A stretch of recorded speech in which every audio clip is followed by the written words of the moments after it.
Hello, everyone, and welcome back to Nightmare Narratives. I can picture some of you already in bed, maybe some of you just getting home from work. Wherever you are, whatever time it is, I'm glad you're here. If this helps you relax or sleep, please like and subscribe. It means a lot. Now let's get you comfortable, and I'll tell you tonight's story.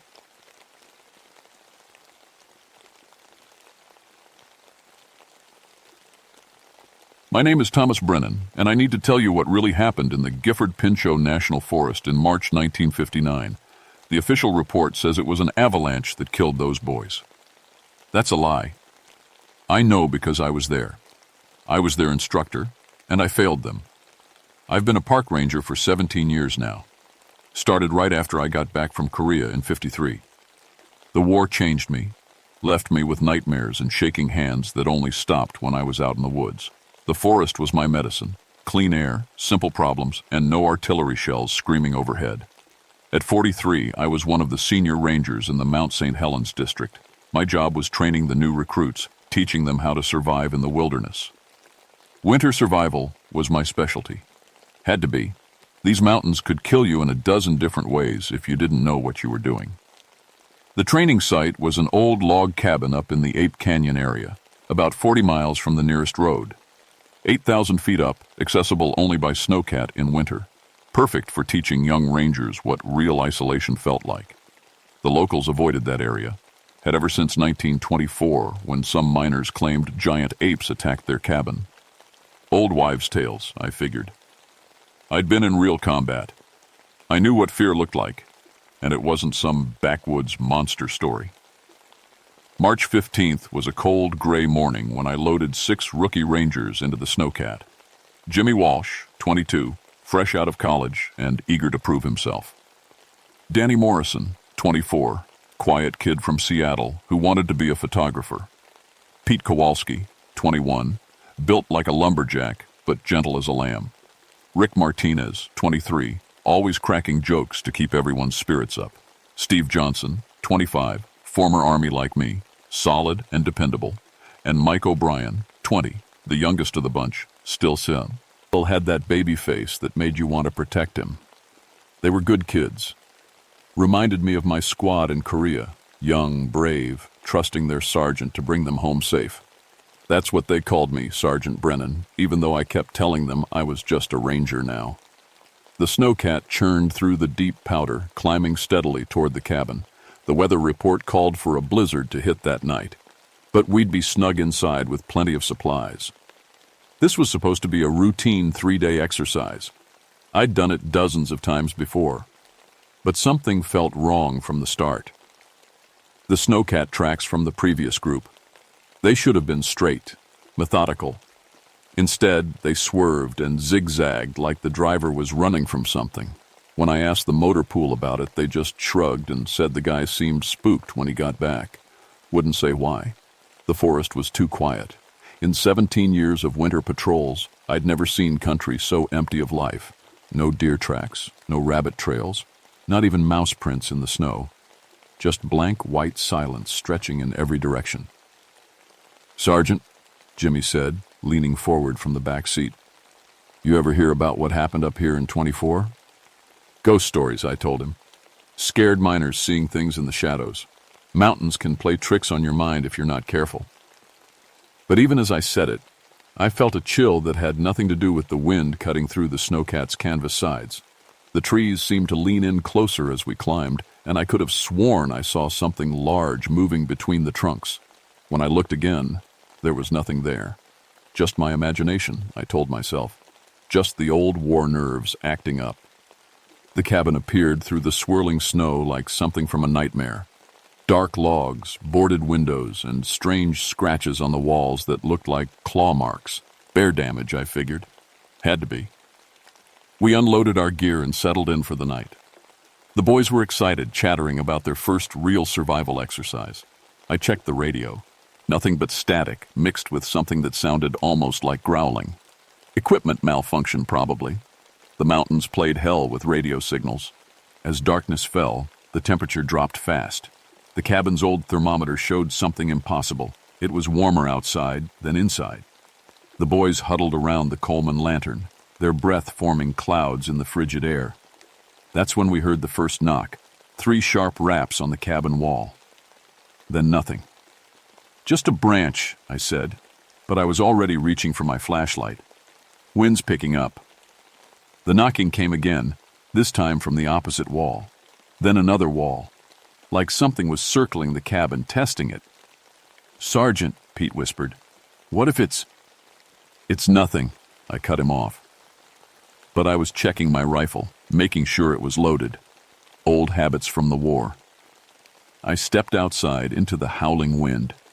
The beam of my flashlight cut through the snow, revealing something that made my blood freeze. Footprints. Massive footprints, 18 inches long, circling the cabin in a perfect ring. The stride length suggested something 9 feet tall. "Very funny," I called back to the boys. "Which one of you made these?" But even as I said it, I knew none of them had. The prints were too big, too deep, and they had 5 toes like a human, but with claw marks at the tips. Worse, they didn't seem to have a beginning or end. They just appeared in the snow and disappeared again, like whatever made them could vanish at will. I followed the trail with my light, but it led nowhere. Just stopped in the middle of a cleared area, as if the creature had simply stepped out of existence. Back inside, the boys were huddled together, faces pale in the lantern light. "Find anything, Sergeant?" Jimmy asked. "Someone's playing a prank," I lied. "Probably left over from the last group." But I didn't believe it. And Nathan, or did they? The knocking continued throughout the night, moving around the cabin in slow, deliberate circles. At one point, I could have sworn I heard breathing outside the window, deep, rhythmic, like something huge was watching asleep. Jimmy barely slept. He kept saying he felt watched, like eyes were on him even when he closed his own. "It's just nerves," I told him, but I felt it too. That crawling sensation between your shoulder blades that meant someone, or something, was out there in the dark. Around dawn, Pete got up to use the outhouse. Simple 30-second trip. When he didn't come back after 5 minutes, we went looking for him. We found him unconscious in the snow, 20 feet from the cabin. His clothes were soaked through, and he was hypothermic, shivering so hard his teeth were chattering like castanets. But he'd only been outside for minutes, not nearly long enough to get that cold. "What happened?" I asked as we warmed him by the fire. I don't remember," he stammered. "I was walking to the outhouse and then... nothing. It's like I lost time." His tracks told a different story. They showed him walking normally toward the outhouse, then suddenly veering off into the trees. The trail went 50 yards into the forest before intersecting with those massive footprints. Then both sets of tracks just vanished, as if the ground had swallowed them. Danny had been taking pictures all morning, city boy fascination with the wilderness. When we developed the film later, most shots showed normal forest scenes. But one picture of the tree line revealed something that made my hands shake. A dark silhouette, 9 feet tall, standing between the pines. It was blurry, like heat distortion, but unmistakably there. "Could be a shadow," Danny said, but his voice cracked. "Or maybe a tree trunk." It wasn't a tree. Trees don't have glowing amber eyes. Afternoon, things got worse. I went to check our weapons, the hunting rifles we'd brought for emergency protection. I found them scattered around the cabin, their barrels bent at impossible angles. The metal was twisted like someone had grabbed steel and shaped it like clay. No tool I knew could do that. No human hands, either. "Who would do this?" Steve asked, holding up a rifle that looked like a pretzel. "I don't know," I admitted, and that scared me more than the twisted metal. In the war, I always knew who the enemy was. Here, I was fighting shadows. The ammunition was scattered everywhere, each bullet carefully placed in a different spot, like whatever did this was showing us it could disarm us whenever it wanted. We were helpless, and it wanted us to know it. That evening, Rick went missing. He'd been outside gathering firewood when the sun was still up. Safe, normal task. When he didn't come back after an hour, we formed a search party. We found him hanging 15 feet up in a pine tree, alive but catatonic. His eyes were open, staring at nothing. He didn't respond when we called his name. It took all 6 of us to get him down. He was in shock, muttering the same words over and over. It's not there. It's not there. But it's watching. It's always watching. The tracks around the tree showed the same pattern.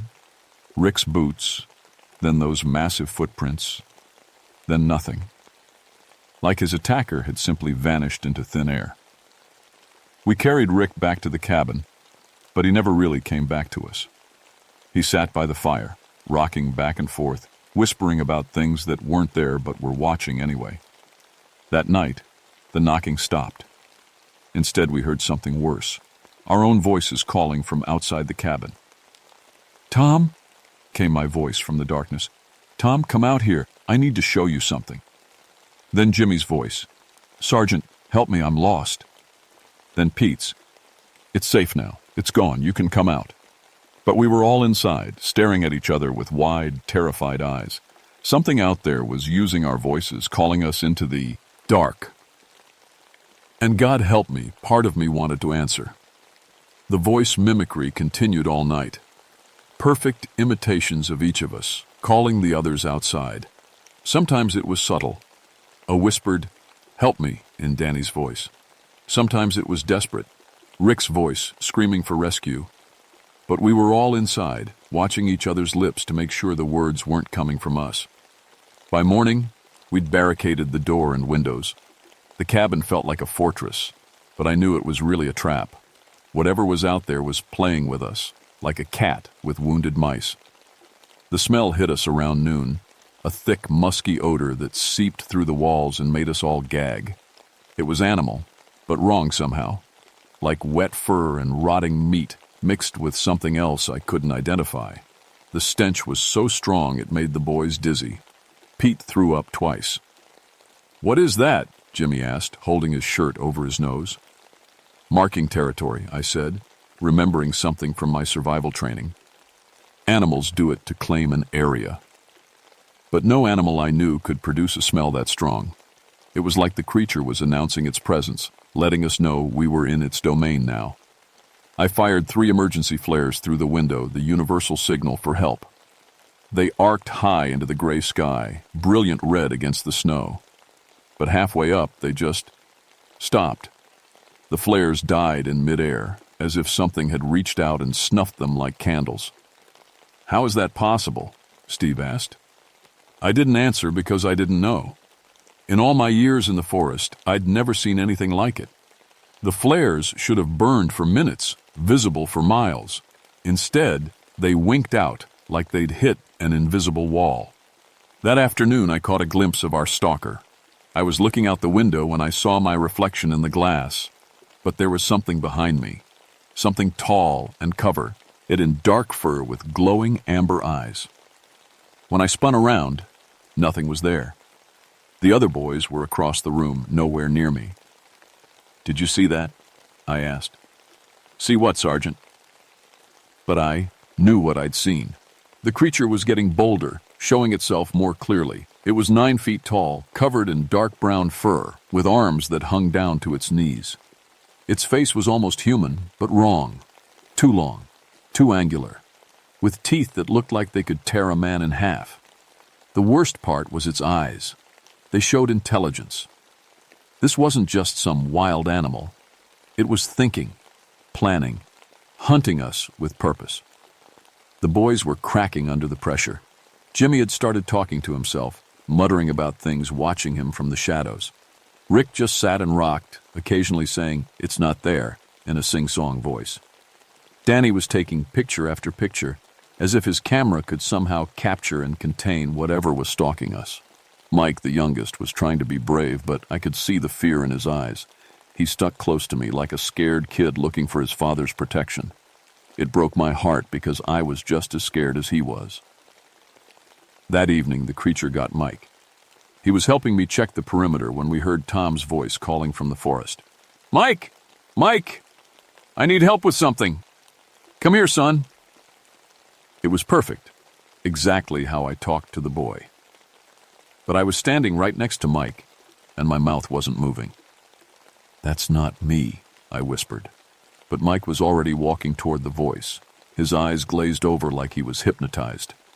I grabbed his arm, but he pulled away with strength I didn't know he had. "Tom's calling me," he said in a flat, emotionless voice. "I have to go." I tackled him, but it was too late. Something massive crashed through the trees, a shadow that was almost invisible, just a distortion in the air like heat waves. Mike screamed once, a sound that will haunt me forever, and then went silent. When we found him an hour later, he was dead. His rib cage was crushed, but there were no other marks on him. No blood, no torn clothing, just a boy who looked like he'd been squeezed by a giant invisible hand. We carried his body back to the cabin, and I finally understood what we were dealing with. This wasn't just some unknown animal. It was intelligent, invisible, and it was systematically hunting us. It had taken Pete's memory, driven Rick insane, and now it had killed Mike. But why? What did it want from us? The answer came to me as I was digging through the cabin's old storage room, looking for anything that might help us survive. Under a loose floorboard, I found a metal box filled with old newspapers and documents. One headline made my blood run cold. "Native burial ground discovered under government cabin." The article was from 1958, just a year ago. It described how construction workers had found ancient graves beneath the cabin's foundation. The local tribe had protested, saying the site was sacred and protected by a guardian spirit, but the government had ignored them and built the cabin anyway. We weren't just dealing with a wild animal. We were dealing with something that had been protecting this place for centuries, and we'd violated its most sacred trust. The creature wasn't hunting us for food. It was defending its territory from intruders who had disturbed the dead. I showed the article to the surviving boys. Jimmy read it with shaking hands, then looked up at me with desperate eyes. "What do we do, Sergeant?" "We survive," I said, "and we get the hell out of here." But even as I said it, I could hear the creature moving around the cabin, its invisible bulk disturbing the snow. It was done playing with us. The real hunt was about to begin. The creature attacked at midnight. The cabin door exploded inward, sending splinters flying like shrapnel. But there was nothing there, just empty space and the smell of wet fur. Then Jimmy screamed as invisible. The claws raked across his chest, tearing through his jacket like paper. "Light!" I shouted, remembering something from the old tribal stories. "It hates light." I grabbed a Coleman lantern and smashed it against the wall. The fuel ignited in a whoosh of flame, and suddenly the creature was visible, a towering mass of dark fur and muscle with glowing amber eyes that reflected the fire like a demon's. For a moment, it was fully there, solid and real, 9 feet tall, with arms like tree trunks and claws the size of kitchen knives. Its face was almost human, but stretched wrong, with a mouth full of teeth that could crush bone. But as the flames died down, it began to fade again, becoming translucent like smoke. The light was its weakness, but only bright, direct light could hold it in our world. "Everyone grab a torch," I yelled, lighting pieces of broken furniture. "Keep it in the light." The creature roared, a sound like a freight train mixed with a mountain lion's scream. It charged Steve, who was closest to the door. He tried to dodge, but invisible claws caught him in the chest. He flew backward through the cabin wall, leaving a man-shaped hole in the logs. We found him outside, his body broken against a tree, but he was still breathing, still trying to say something. "The cave," he whispered with his last breath. It has a cave." The creature was toying with us now, sometimes visible, sometimes not. Danny tried to run, but it caught him at the door. We watched in horror as he was lifted off the ground by invisible hands, his legs kicking helplessly in the air. "Please," he gasped. "I'm sorry. We're sorry." The creature tilted its massive head, studying him like a specimen. Then it spoke, not words, but a rumbling sound that somehow we all understood. It was old, older than the mountains themselves. It had been guarding this place since before humans walked upright, and we had violated its trust. Danny's camera flashed once, a desperate final picture, The creature roared and threw him across the room. He hit the wall and slid down, his neck bent at an impossible angle. Now it was just Jimmy, Rick, and me. 3 men against a creature that could become invisible at will and had the strength to crush steel. Rick was still catatonic, sitting in the corner, muttering to himself. Jimmy was sobbing, his torn chest bleeding through his jacket. "We have to get out of here," Jimmy said. "No," I realized. "We have to finish this." I'd seen the creature's weakness. Bright light made it solid, vulnerable. And I had an idea from my army days. A trick with explosives that might actually work. I gathered all the remaining Coleman fuel and the emergency flares. If I could create a bright enough flash, I could make the creature solid long enough to hurt it. Maybe even kill it. The creature was stalking us now, moving around the cabin like a shark circling prey. Sometimes we could see it as a heat distortion, sometimes as a shadow against the wall. It was enjoying our fear, feeding on it. "Jimmy," I said quietly, "I need you to distract it. Get it focused on you." "What? No, I can't." "You can. You're a ranger.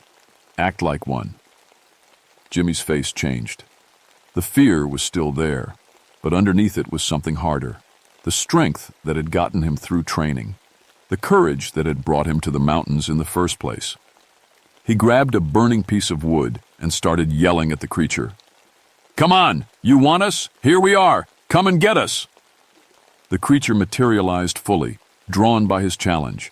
It was magnificent and terrible, a living nightmare that had stepped out of humanity's darkest legends. But it was also solid now, real enough to hurt. I triggered my makeshift explosive, a mixture of Coleman fuel, flare powder, and everything combustible I could find. The flash was blinding, turning the cabin into a miniature sun for one brilliant moment. The creature screamed and stumbled backward, its fur smoked. Lying for the first time, it looked vulnerable. Hurt, but not dead. It turned toward me with murder in its amber eyes. I'd wounded it, but I'd also made it angry. It charged, and I knew I was about to die. That's when Jimmy did something incredibly brave and incredibly stupid. He threw himself between me and the creature, his arms spread wide. "Take me instead," he said. "Leave him alone." The creature paused, tilting its head. For a moment I saw something almost like respect in its eyes. Then its claws swept down, and Jimmy was gone. But his sacrifice had given me time. I grabbed the last of the flares and ran for the door. The creature followed, but it was moving slower now, wounded by the explosion. I could hear it crashing through the forest behind me, but I had a head start. I ran through the snow, following the old trail back toward civilization. Behind me, the creature's roars grew fainter, but I knew it was still there, still hunting. It wouldn't give up until I was dead or gone from its territory. I ran all night, through the blizzard and the darkness, until I reached the ranger station 40 miles away. I was frostbitten, delirious, and alone. The rescue team found Rick days later, still catatonic in the cabin. He never spoke again about what happened up there. The official report blamed an avalanche. 5 rangers dead, 1 driven insane, and 1 survivor who told a story nobody wanted to believe. I was quietly transferred to a desk job and encouraged to retire early. But I know the truth. And sometimes, on quiet nights, I can still hear its roar echoing through the mountains. I retired from the Forest Service 6 months later. Couldn't stand being in the woods anymore. Every shadow looked like a threat. Every strange sound made my hands shake. The nightmares from Korea came back worse than ever, mixed with new ones about amber eyes and invisible claws. Rick spent the rest of his life in a state mental hospital. I visited him once, a year after the incident. He was sitting by a window, staring at the trees outside. When he saw me, he grabbed my arm with surprising strength. "It's still there," he whispered. "Still watching, still waiting." The doctor said it was trauma-induced delusion, but I knew better. Rick had seen too much, and his mind had broken under the weight of impossible truth. The families of the dead boys were told their sons died heroes, caught in a sudden avalanche while on a training mission. They got medals and flag-draped coffins and the empty comfort of a noble death. I attended every funeral, shaking hands with grieving parents and lying through my teeth about what really happened to their children. Jimmy's mother asked me to tell her about his last moments. I looked into her tear-streaked face and said he died protecting his fellow Rangers. It was true in a way, just not the way she needed to hear it. The cabin was officially closed for structural concerns. A new training site was built 20 miles away in a location that had never been sacred to anyone. The old cabin still stands, as far as I know, empty and boarded up. Sometimes hikers report strange sounds from that area, but the Park Service discourages people from going there. I moved to Florida, about as far from the mountains as I could get, bought a small house near the beach, and tried to forget what I'd seen. But you can't forget something like that. It changes you, knowing there are things in the world that science can't explain and governments won't acknowledge. For years, I told myself it was over. The creature had its territory back. The intruders were gone, and maybe it would sleep again. But newspapers have a way of finding you, even when you don't want to be found. In 1967, I read about a group of hippies who went missing in the same area. Their bodies were found weeks later, crushed and scattered like broken dolls. The report blamed a bear attack, but I recognized the pattern. The creature was still there, still protecting its sacred ground. More incidents followed over the years, always the same. People venturing into the wrong part of the forest, then found dead with crushing injuries that no normal animal could inflict. The Park Service kept changing the official explanations: rock slides, equipment failures, unfortunate accidents. But I knew the truth. The Guardian was still there, still watching, still defending the graves we'd disturbed with our ignorance. I'm 89 now, and I don't have long left. My hands shake when I write, and my memory isn't what it used to be. But I remember that night in the cabin like it happened yesterday. I remember the sound of Jimmy's last breath, the sight of Mike's broken body, the feeling of invisible claws inches from my face. I'm telling this story because someone needs to know the truth. Not the sanitized version in the government files, but the real story of what happened to those boys in the mountains. They died because we were arrogant, because we thought we could go anywhere and take anything without consequences. The creature, call it Sasquatch, call it a guardian spirit, call it whatever you want, it's still out there, still protecting what's sacred from people who don't understand the old rules. And maybe that's how it should be. Some places aren't meant for us. Some boundaries shouldn't be crossed. Some truths are too dangerous to ignore. The mountains remember everything, and they never forgive. If you're reading this, and you're thinking about going into the deep woods where the old stories still live, remember what happened to us. Remember that there are things in the darkness that science can't explain. Creatures that exist in the spaces between what we know and what we fear. And remember that some of them are still watching, still waiting, still protecting the sacred places from those who would disturb them. The Vanishing Patrol learned that lesson too late. Don't make the same mistake we did. The Guardian is still there, and it's still hungry.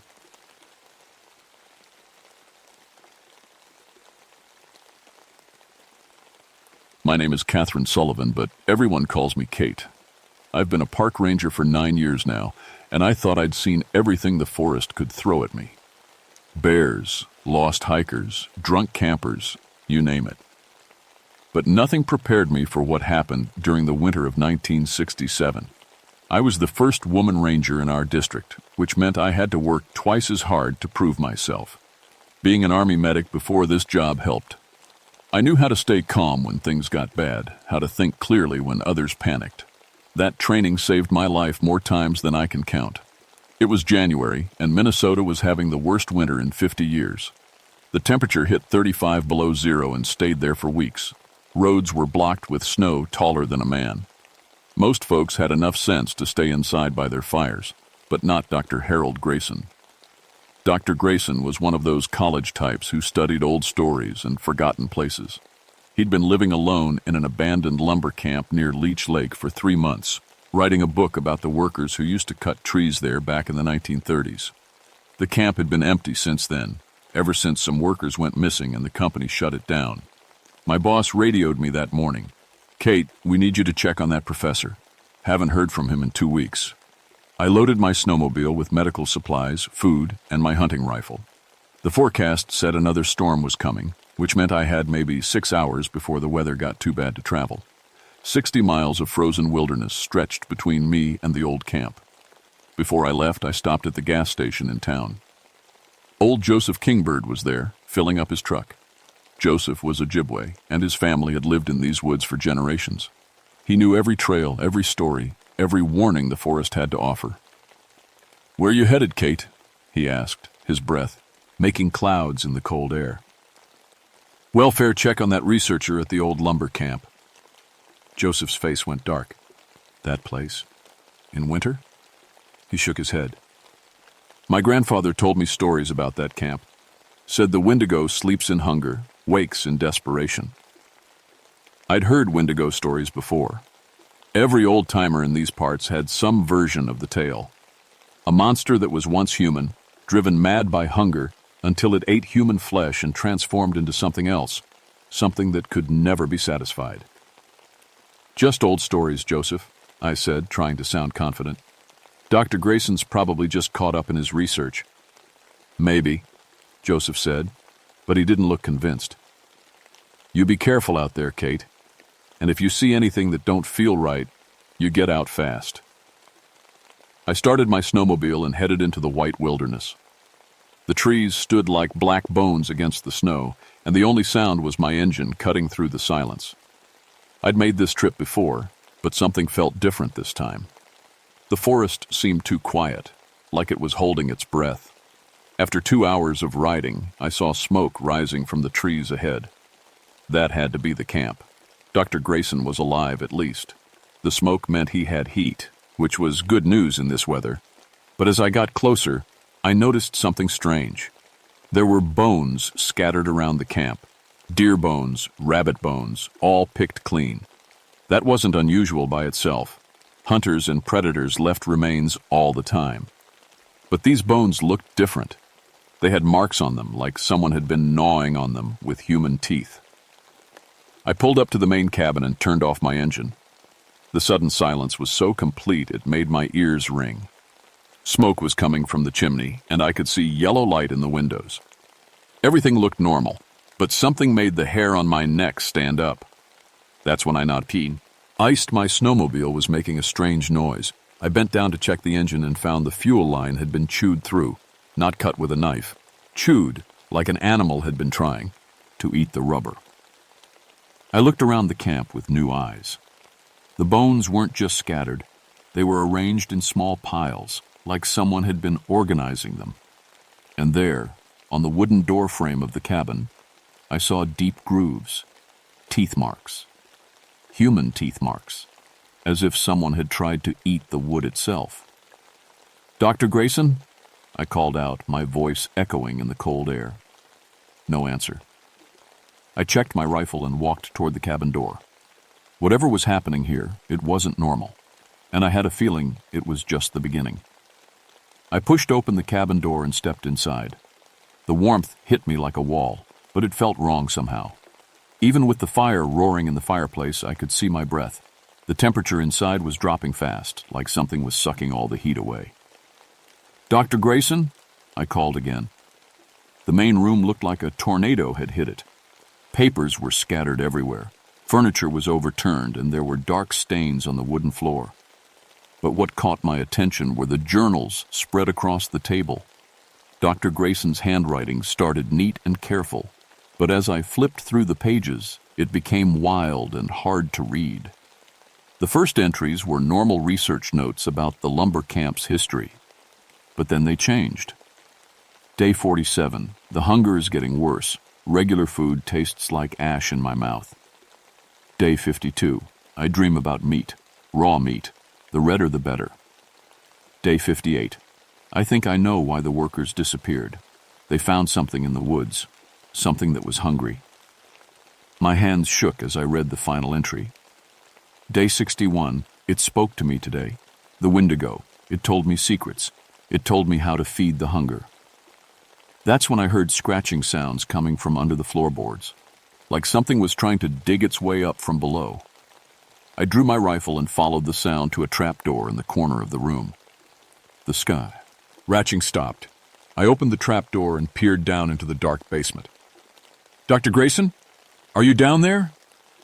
A voice came from the darkness, but it didn't sound human. It was like a whisper and a growl mixed together. "Kate, is that you?" "Yes, it's me. Are you hurt?" "Come down. I have something to show you." Every instinct I had screamed at me to get out of that cabin and run. But I was a ranger. It was my job to help people, even when I was scared.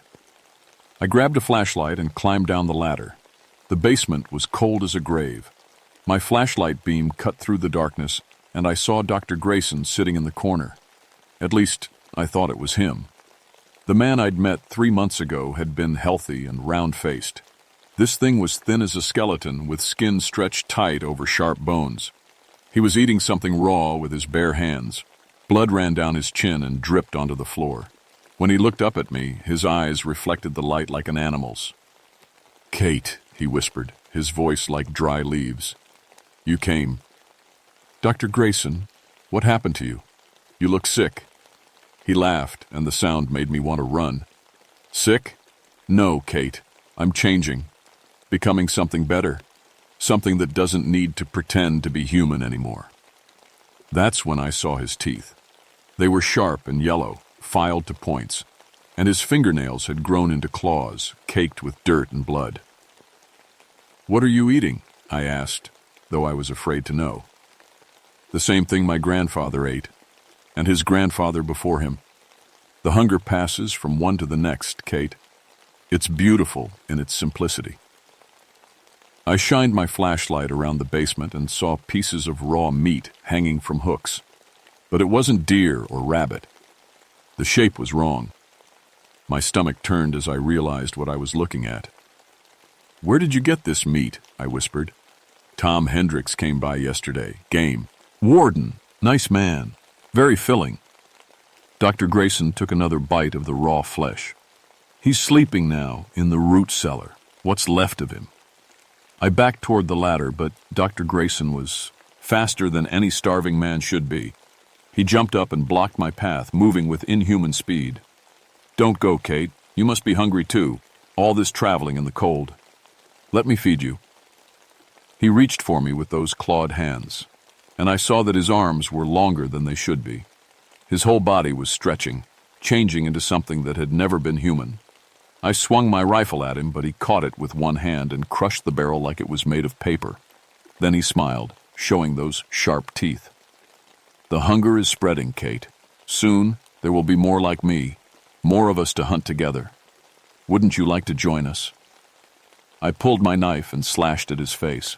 He screamed, a sound like breaking glass, and I climbed the ladder as fast as I could. Behind me, I heard him following, his claws scraping against the wood. I made it to the main room and slammed the trapdoor shut. There was a heavy toolbox nearby, and I dragged it over to hold the door down. The scratching and screaming from below got louder, but the door held. For now, I had to get out of there. But my snowmobile was broken, and the nearest town was 60 miles away. Outside, the wind was picking up, and I could see snow starting to fall. The storm was coming early. I was trapped in a cabin with a monster that used to be human, and somewhere in the basement, there were the remains of Tom Hendricks, a good man who'd come here to help and ended up as dinner. The scratching stopped. In the sudden silence, I heard something that made my blood freeze. Footsteps in the snow outside. Slow, heavy footsteps circling the cabin. Dr. Grayson had found another way out.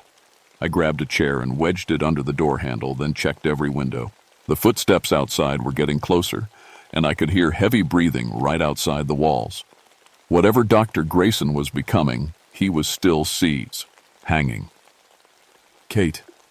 His voice came from outside, but it sounded different now, deeper, hungrier. "Let me in. I want to show you something wonderful." I pressed my back against the wall and tried to think. My radio was dead. Too much snow and cold. My snowmobile was broken.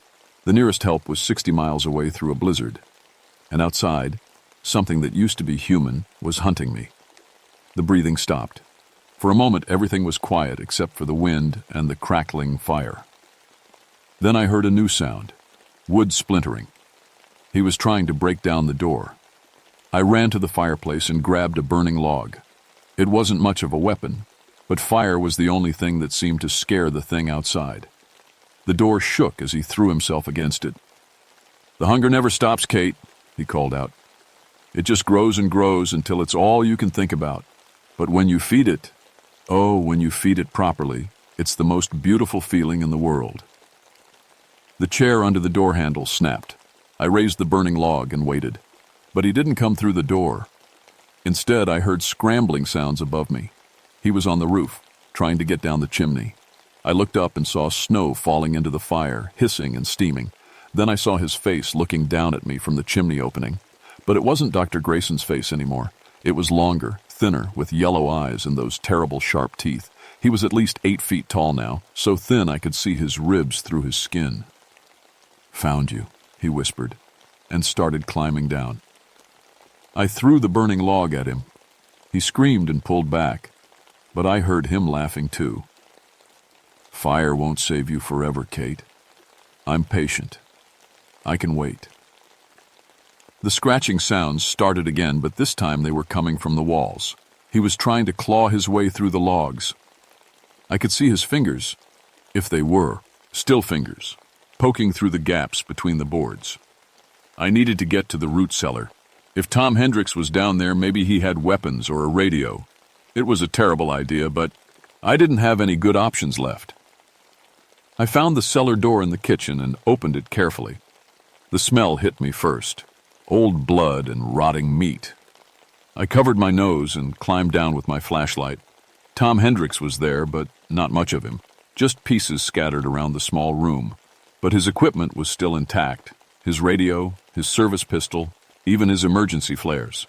I grabbed everything I could carry. The radio crackled to life when I turned it on. "This is Ranger Sullivan calling for emergency backup. I'm at the old lumber camp near Leech Lake. Officer down. Suspect is..." The transmission cut out. The thing upstairs was doing something to block the signal. I heard wood breaking above me. He was inside the cabin now, moving around and looking for me. His footsteps were heavy but fast, like a very large person trying to run quietly. "Kate, where are you hiding?" I found some more food in the kitchen. Canned peaches. They taste like metal now. Everything tastes wrong except... He made a slurping sound. Except the red meat. The warm meat. The meat that screams. I loaded Tom's pistol and checked the flares. If fire was his weakness, maybe I could use that. But first, I had to get out of this cellar before he found me. I climbed the ladder slowly, listening for his footsteps. The main room was quiet, but I could smell something awful, like meat left out in the sun. He was close. I pushed open the cellar door and looked around. The cabin was destroyed. Furniture was scattered everywhere, and there were claw marks on the walls. But I didn't see him. That's when I heard breathing right behind me. I spun around and saw him standing in the doorway, blocking my escape. Up close, he was even more horrible than I'd imagined. His skin was gray and stretched tight over bones that looked too long. His mouth was full of sharp teeth, and his eyes were yellow, like a wolf's. "There you are," he said, his voice like grinding stone. "I was starting to worry you'd gotten lost." I shot him 3 times in the chest. The bullets went right through him, but he didn't fall. Instead, he laughed. "Tom tried that too. Metal doesn't work on the hungry dead, Kate. Nothing works except feeding the hunger." He reached for me and I lit a flare. The red light made him hiss and step back, but he didn't run. Instead, he smiled. "Fire is temporary, Kate, but hunger is forever." Behind him, I heard something that made my heart stop. More footsteps. Slow, heavy footsteps, just like his. "Did you think I was alone?" he asked. "The hunger spreads, Kate. One bite, and you become like us." Tom found that out too late. In the doorway behind him, I saw Tom Hendricks, or what was left of him. He was tall and thin like Dr. Grayson, with the same yellow eyes and sharp teeth. Half of his face was missing, but he was still moving, still hunting. "2 of us now," Dr. Grayson said. "Soon to be 3. I backed toward the fireplace, waving the flare at both of them. They followed slowly, like cats stalking a mouse. "We hunt together now," Tom said, his voice gurgling through his torn throat. "Pack hunters, more efficient." That's when I realized the truth. This wasn't just about one monster. It was about a curse that spread like a disease, turning people into these hungry things. And there was no telling how many more were out there in the woods, waiting for the next victim to wander into their territory. I had to get out of there. But first I had to destroy them both, or they'd keep hunting until everyone in the county was dead. I threw the flare at the wooden walls and watched the fire catch. If I couldn't kill them, maybe I could trap them. The cabin went up in flames faster than I expected. The old wood was dry as paper, and within minutes the whole place was burning. Dr. Grayson and Tom screamed as the fire spread, but they didn't run. Instead, they came at me faster, desperate to bite me before the flames consumed them. I rolled under, their grasping claws, and ran for the door. Outside, the blizzard was howling, but I'd rather freeze to death than become one of those things. I stumbled through the snow, looking for somewhere to hide. Behind me, the cabin roof collapsed with a roar. I turned to see if the fire had killed them, but my heart sank. They were walking out of the flames, their skin burned and smoking, but still alive, still hunting. "Fire hurts," Dr. Grayson said, his voice even more horrible now. "But it doesn't kill. Nothing kills the hunger, Kate. It just makes us angry." I ran toward the old sawmill at the edge of the camp. If I could get inside, maybe I could find something to defend myself with. The snow was deep and every step was a struggle, but I could hear them following me. Their footsteps were getting closer. The sawmill door was frozen shut. I kicked it until it opened, then slammed it behind me. The building was full of old machinery, saws, pulleys, and cables. Everything was rusted and broken. But maybe I could find something useful. I heard them outside, circling the building. They were talking to each other in voices that sounded like wind through dead trees. "She's trapped," Tom gurgled. "Nowhere to run now." "Good," Dr. Grayson replied. "I'm tired of chasing. Time to feed." They started breaking down the door.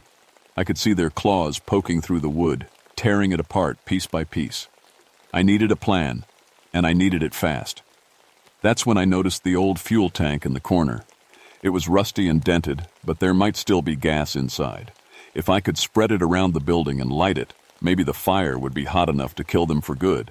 I kicked the tank until it cracked open. Diesel fuel spilled out, spreading across the floor. The smell was strong enough to make me dizzy, but I kept working. I had to cover as much of the building as possible.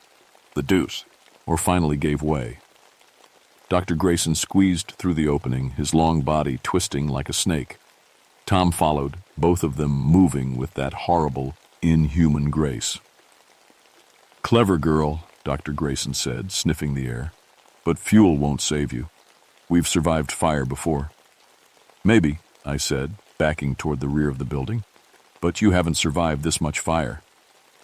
I lit my last flare and threw it at the fuel-soaked floor. The building exploded in flames, but this time the fire was different, hotter, hungrier. The diesel burned with a roar that shook the walls. Dr. Grayson and Tom screamed as the flames engulfed them. But they kept coming, their bodies on fire but still moving.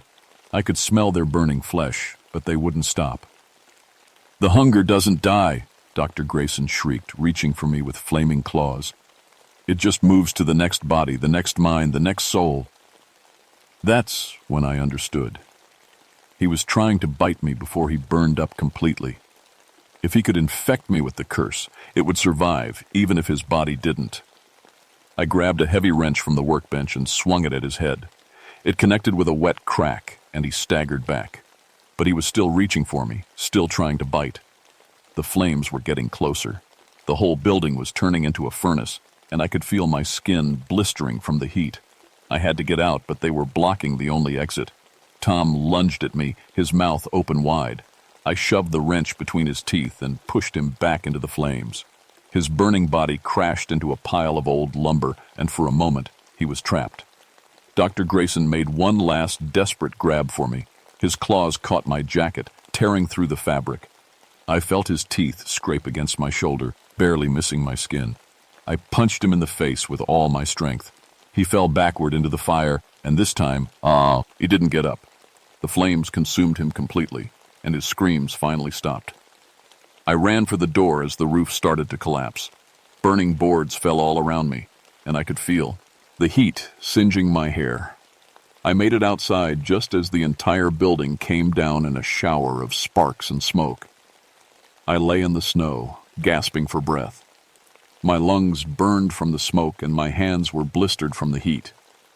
But I was alive, and more importantly, I was still human. The storm was getting worse. Snow was falling so hard I could barely see 10 feet in front of me. I had to find shelter or I'd freeze to death before anyone could rescue me. I stumbled back toward the burning cabin, hoping to find something I could use to survive the night. The fire was still burning, but it was dying down. In the morning, search teams would find the remains and try to figure out what had happened. But I'd know the truth. I'd seen what hunger could do when it consumed a person completely. And I'd learned that some things were worse than death. I found an old storage shed that was still standing and waited out the storm. It took 2 days for the rescue team to reach me. By then, the fires had burned out, and there was nothing left of the cabin or the sawmill but ash and twisted metal. The official report said that Dr. Grayson and Tom Hendricks had died in an accidental fire while trying to survive the blizzard. The investigators found human remains in the cabin's basement, but they assumed it was from some old tragedy. No one wanted to dig too deep into what had really happened. I tried to tell them the truth, but who would believe a story about monsters and curses? They thought I was suffering from shock and cold exposure. The department gave me a medal for trying to rescue 2 men in impossible conditions. I never told them I was actually trying to kill them, but I couldn't forget what I'd seen. I started researching the Wendigo legends, reading everything I could find about the curse and how it spread. I learned that the old lumber camp had been abandoned in 1934 after 3 workers disappeared during a harsh winter. The official story was that they'd gotten lost in a blizzard, but the Ojibwe workers knew better. They'd seen the signs before. The Wendigo was real. It was a curse that turned people into monsters when they became desperate enough to eat human flesh. And it had been hiding in these woods for decades, waiting for the right conditions to spread. I also learned that fire could destroy the creatures, but only if it was hot enough and lasted long enough. The diesel fuel had made the difference. Without it, Dr. Grayson and Tom would have survived to hunt again. I requested a transfer to a different district, but I couldn't escape the memories. Every winter when the snow got deep and the temperature dropped, I'd remember those yellow eyes and sharp teeth. I'd remember the sound of claws scratching at wood and the smell of burning flesh. I started carrying extra flares and fuel wherever I went. My fellow rangers thought I was being paranoid, but I knew the truth. The Wendigo wasn't gone. It was just sleeping, waiting for the next desperate soul to stumble into its territory. 3 years later, I heard about another incident in northern Wisconsin. A research team had gone missing near an old logging camp. The search party found their camp burned to the ground, with no trace of the missing people. The official report blamed a gas leak explosion, but I knew better.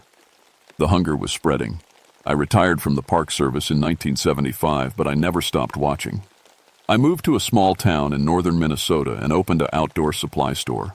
I made sure to stock extra flares, fuel, and emergency radios. I posted warnings about traveling alone in winter and tried to educate people about the old legends. Most folks thought I was just a crazy old woman telling scary stories. But sometimes, usually during the coldest part of winter, someone would come into my store with a look in their eyes that I recognized. They'd seen something in the woods, something that shouldn't exist. I'd give them extra supplies and tell them to stay close to town until spring. Most of them listened. A few didn't. The Wendigo is still out there, somewhere in the deep woods. It sleeps during the warm months, but when winter comes and people get desperate, it wakes up. It whispers to the hungry and the lost, promising them strength and power in exchange for just one taste of forbidden meat. And once you taste it, you can never go back to being human. I'm 73 now, and I probably don't have many winters left, but I still keep my flares and fuel close, just in case. Because I know that somewhere in the frozen wilderness, the hunger is waiting, and it's always, always patient. If you're reading this and you're thinking about going into the deep woods during winter, remember my story. Stay close to civilization, travel in groups, and if you see bones scattered around a campsite or teeth marks on wood or yellow eyes watching you from the trees, don't investigate. Just run. And whatever you do, don't let it make you hungry.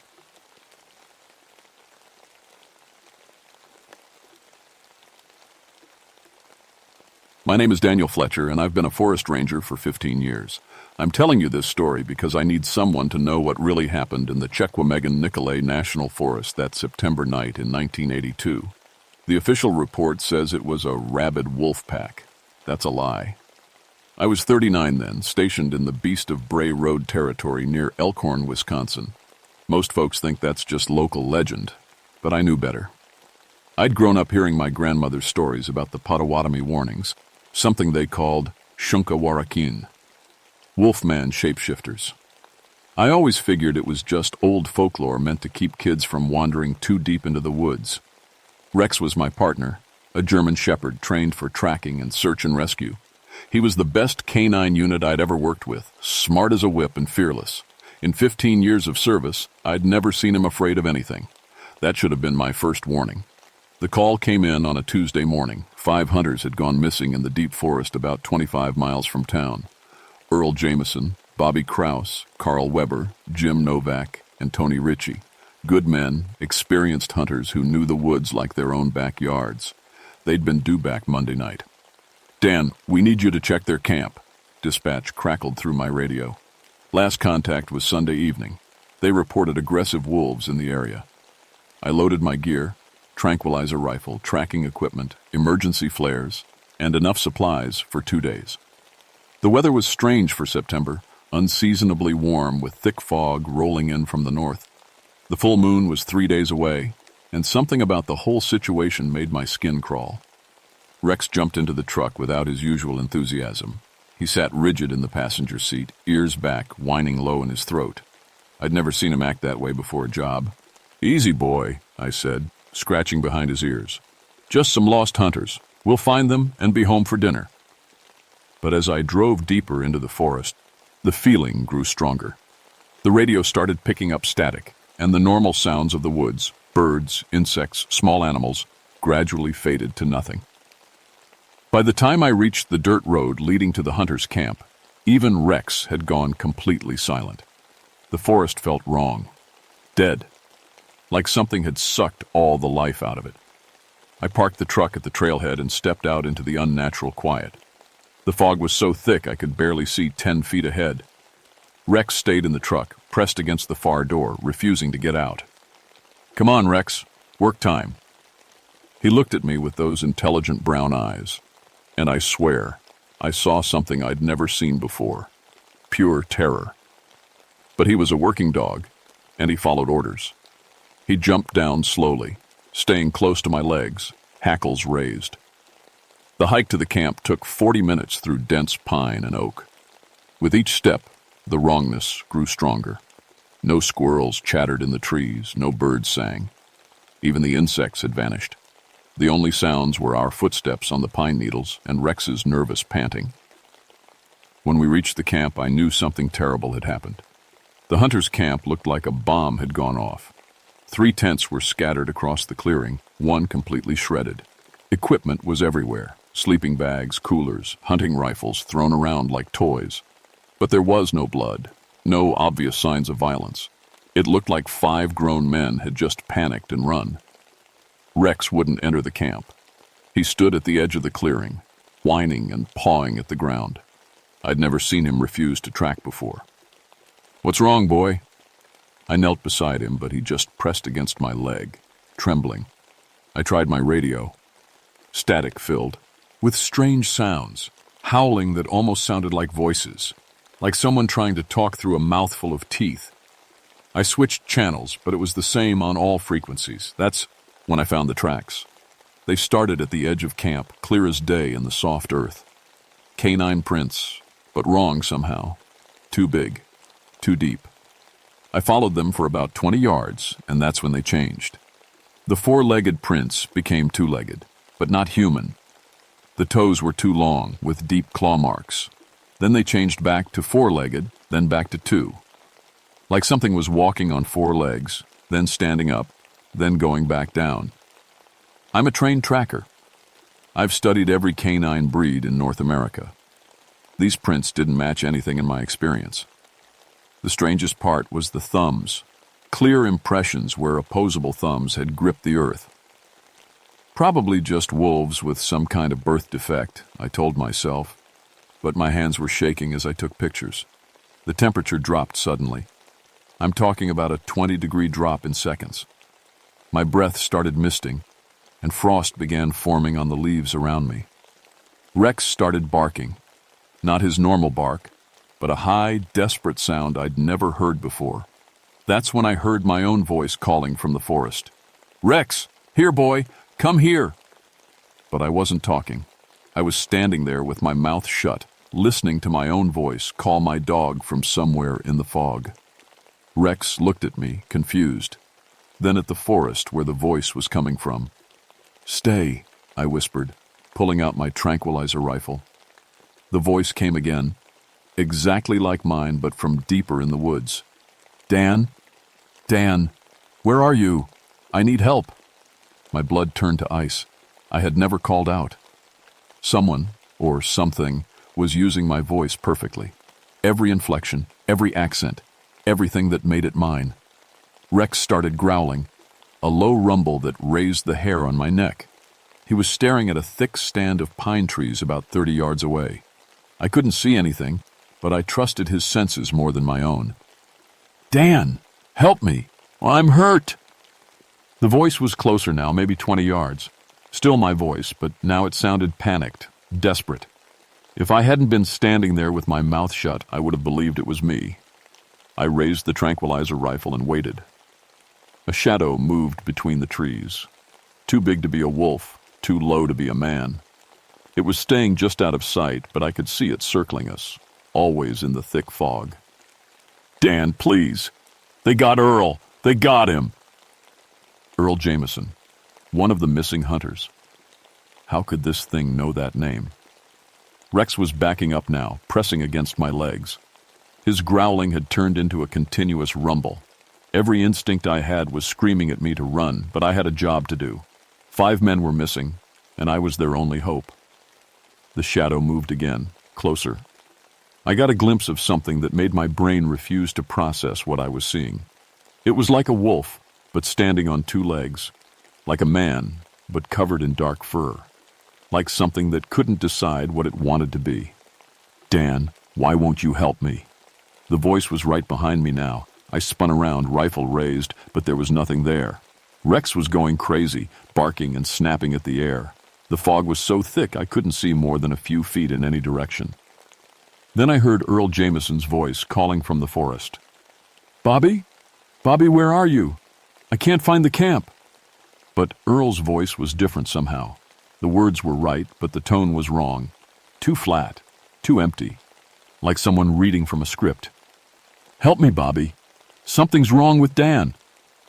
That's when I realized what was happening. This thing wasn't just mimicking voices. It was trying to separate us. It was hunting. I grabbed Rex's collar and started backing toward the truck. Whatever was out there, it was smart, and it was using our own voices against us. I needed to get back to town, get help, and come back with the real team. But as I turned to leave, I heard something that stopped me cold. Earl Jameson was screaming. The screaming came from the north side of the camp, maybe 100 yards into the thick pines.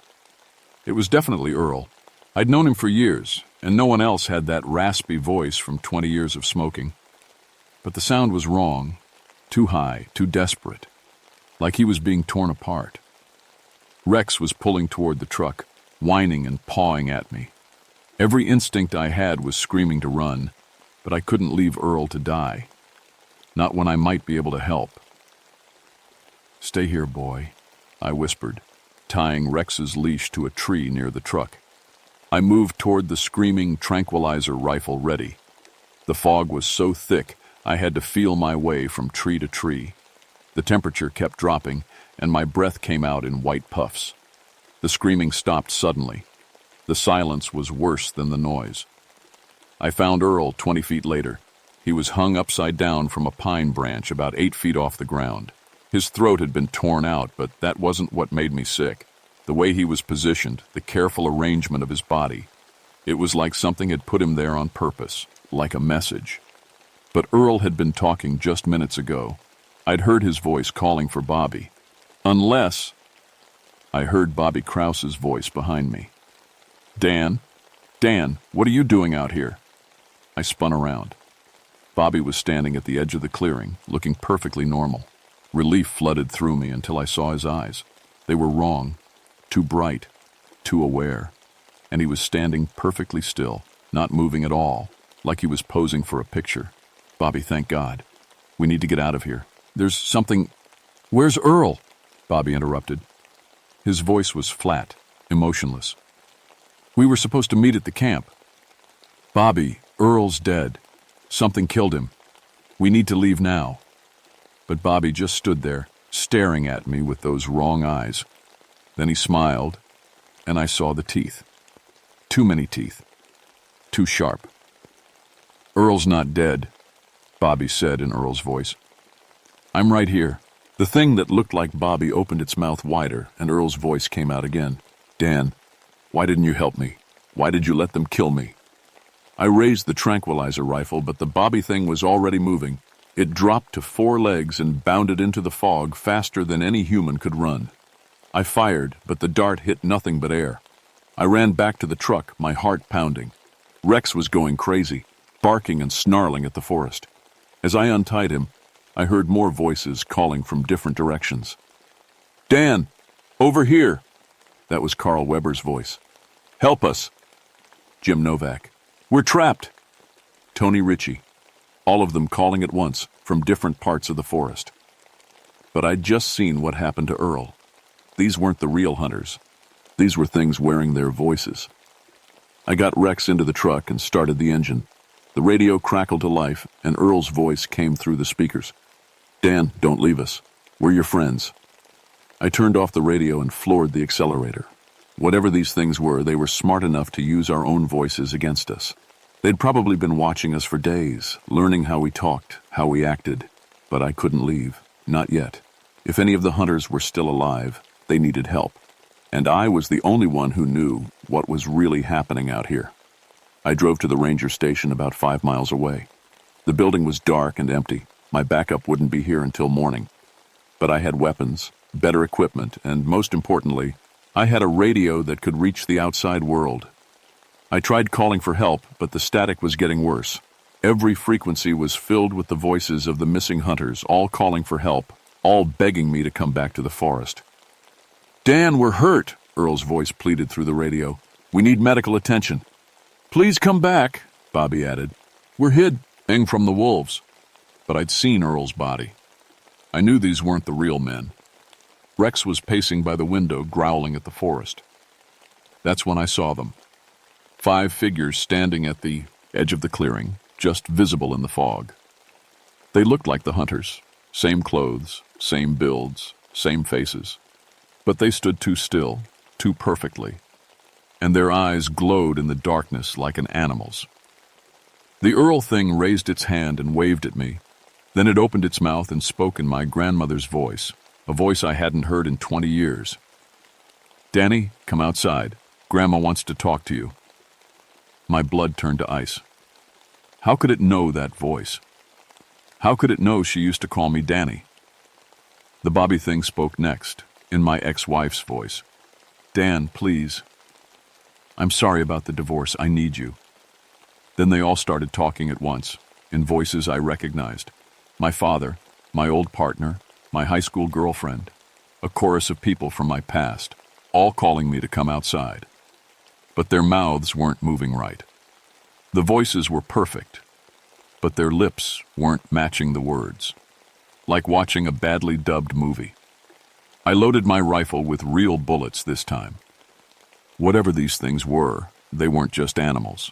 They were smart, organized, and they knew things about me that no wolf could know. That's when I heard scratching on the roof. Rex went ballistic, barking and jumping at the ceiling. Something was up there, walking around, testing the structure. I heard claws on metal and the sound of something large moving back and forth. Carl Weber's voice came from directly above me. "Dan, let me in. I'm hurt real bad." But Carl was standing outside with the others. I could see him through the window. There were more of them than I'd thought. The scratching on the roof got louder. Whatever was up there was trying to tear through the metal. I could hear claws scraping and the sound of something large shifting its weight. Through the window, I watched the 5 figures at the edge of the clearing. They weren't even pretending to be human anymore. They were Ikwam. They're all standing on 2 legs, but their proportions were wrong. Too tall, too thin, with arms that hung too low. Their faces were still human, but their eyes glowed yellow in the darkness. The real horror was watching them change. The Earl thing dropped to all 4s and grew larger. Its face stretched out into a snout, and dark fur sprouted across its body. But it kept Earl's voice. "Dan, I'm going to tear you apart for leaving me."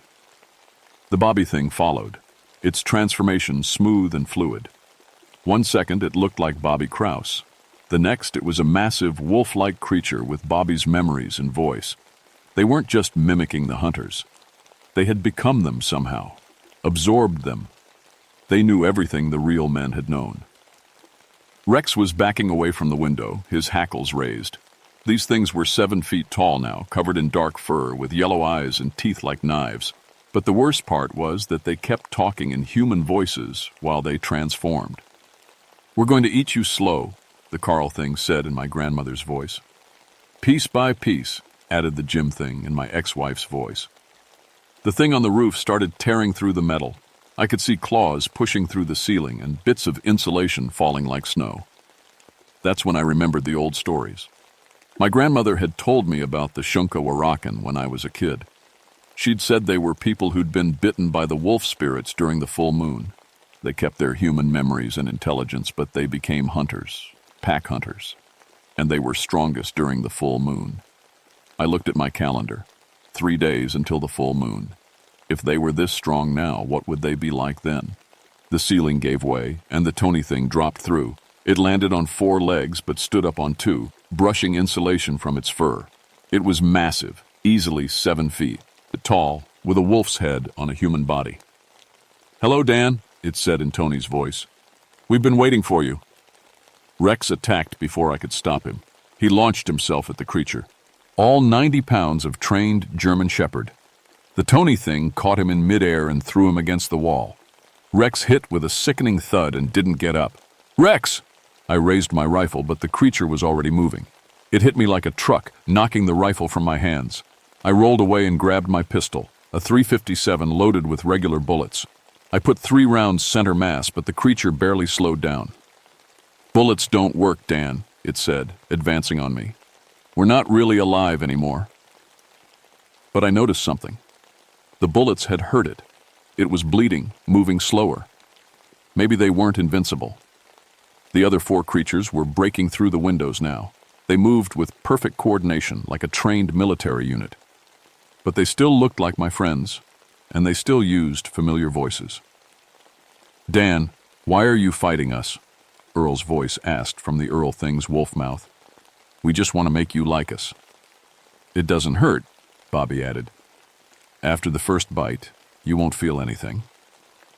I backed toward the gun cabinet where I kept my emergency supplies. If regular bullets slowed them down, maybe something stronger would work better. "You killed my partner," I said, looking at Rex's still form. "He was protecting you," the Tony thing replied. "That's what pack animals do. Soon you'll understand." I reached the gun cabinet and grabbed the shotgun. It was loaded with slugs, solid lead projectiles that could drop a charging bear. I also grabbed something else, a box of shells I'd been saving for a special occasion. Silver bullets. My grandfather had given them to me as a joke, said they were for werewolves. I'd never believed in that stuff, but right now I was willing to try anything. The creatures were surrounding me now, moving in perfect formation. They were patient, taking their time. They knew I couldn't escape. The hunter's foo. The gym thing rushed me head on, and I put the fourth bullet through its skull. That left just the Tony thing, the one that had killed Rex. We stared at each other across the destroyed ranger station. It was back in human form now, looking exactly like Tony Ricci. If I hadn't seen it transform, I would have thought it was really him. "You can't kill all of us," it said in Tony's voice. "There are more out there, whole packs of us." "Maybe," I said, loading my last silver bullet. "But I can kill you." It smiled with Tony's face. "You're changing, Dan. Can you feel it? The bite is working. Soon you'll be hunting with us." I could feel it. My leg wound was healing impossibly fast, and my senses were getting stronger. I could smell things I'd never noticed before. The creature's fear, the blood on the floor, the scent of rain coming from miles away. "I'm still human," I said. "For now," it replied. "But the full moon is coming. When it rises, you'll change whether you want to or not. And then you'll hunt with us." I pulled the trigger. The silver bullet caught its center mass, and it fell backward with a sound like breaking glass. It tried to speak, but only blood came out. Then it was still. The silence that followed was complete. No more voices calling from the forest, no more scratching on the roof. Even the static on the radio had stopped. I checked on Rex, but he was gone. The impact with the wall had broken his neck. I wrapped him in a blanket and carried him outside. He'd died protecting me, and he deserved better than to be left in that destroyed building. I buried him behind the ranger station, in a spot where he used to like to sit in the sun. As I dug, I could feel the changes happening to my body. My muscles were getting stronger, my senses sharper. But I was still me, still human. The backup arrived at dawn. 3 rangers and a state police officer. They found and me sitting by Rex's grave, my clothes torn and bloody, surrounded by 5 dead wolves. "Rabid pack," I told them. "They killed the hunters and attacked the station. Rex died defending me." They believed me. The evidence supported it. Sort of. The creatures had returned to their wolf forms when they died, and the destruction at the station looked like an animal attack. The missing hunters were never found, but their equipment was scattered throughout the forest. I wrote my report and submitted it. "Rabid wolf pack, 5 casualties, case closed." But I knew the truth. Those things had been human once, probably transformed by bites from other creatures like them. They'd kept their human intelligence and memories, but they'd become predators, pack hunters. And now I was one of them. It's been 3 years since that night. I've learned to control the changes, mostly. During the day, I'm still Dan Fletcher, forest ranger. I do my job, help lost hikers, maintain the trails. But at night, especially when the moon is full, I have to fight the urges. The hunger for meat, the desire to hunt, the need to run with a pack. I've managed to resist so far. I won't become like those things. I won't hunt humans. But sometimes when I'm alone in the forest, I hear them calling. Other voices in the darkness, other creatures like me. They're still out there, waiting, hunting. And every full moon they try to convince me to join them. So far I've said no. But I don't know how long I can keep fighting it. The change is getting stronger, and I'm getting tired of being alone. If you're reading this and you're planning to camp in the deep woods, please be careful. Trust your instincts. If something feels wrong, if the animals go quiet, if you hear voices calling from the forest, run. Don't try to help. Don't investigate. Just run, because some things in the forest aren't what they seem, and once they catch you, you'll never be human again. My name is Daniel Fletcher, and I'm the last ranger in the Beast of Bray Road territory. I'm telling you this story because someone needs to know the truth. And because I'm not sure how much longer I can keep writing with human hands.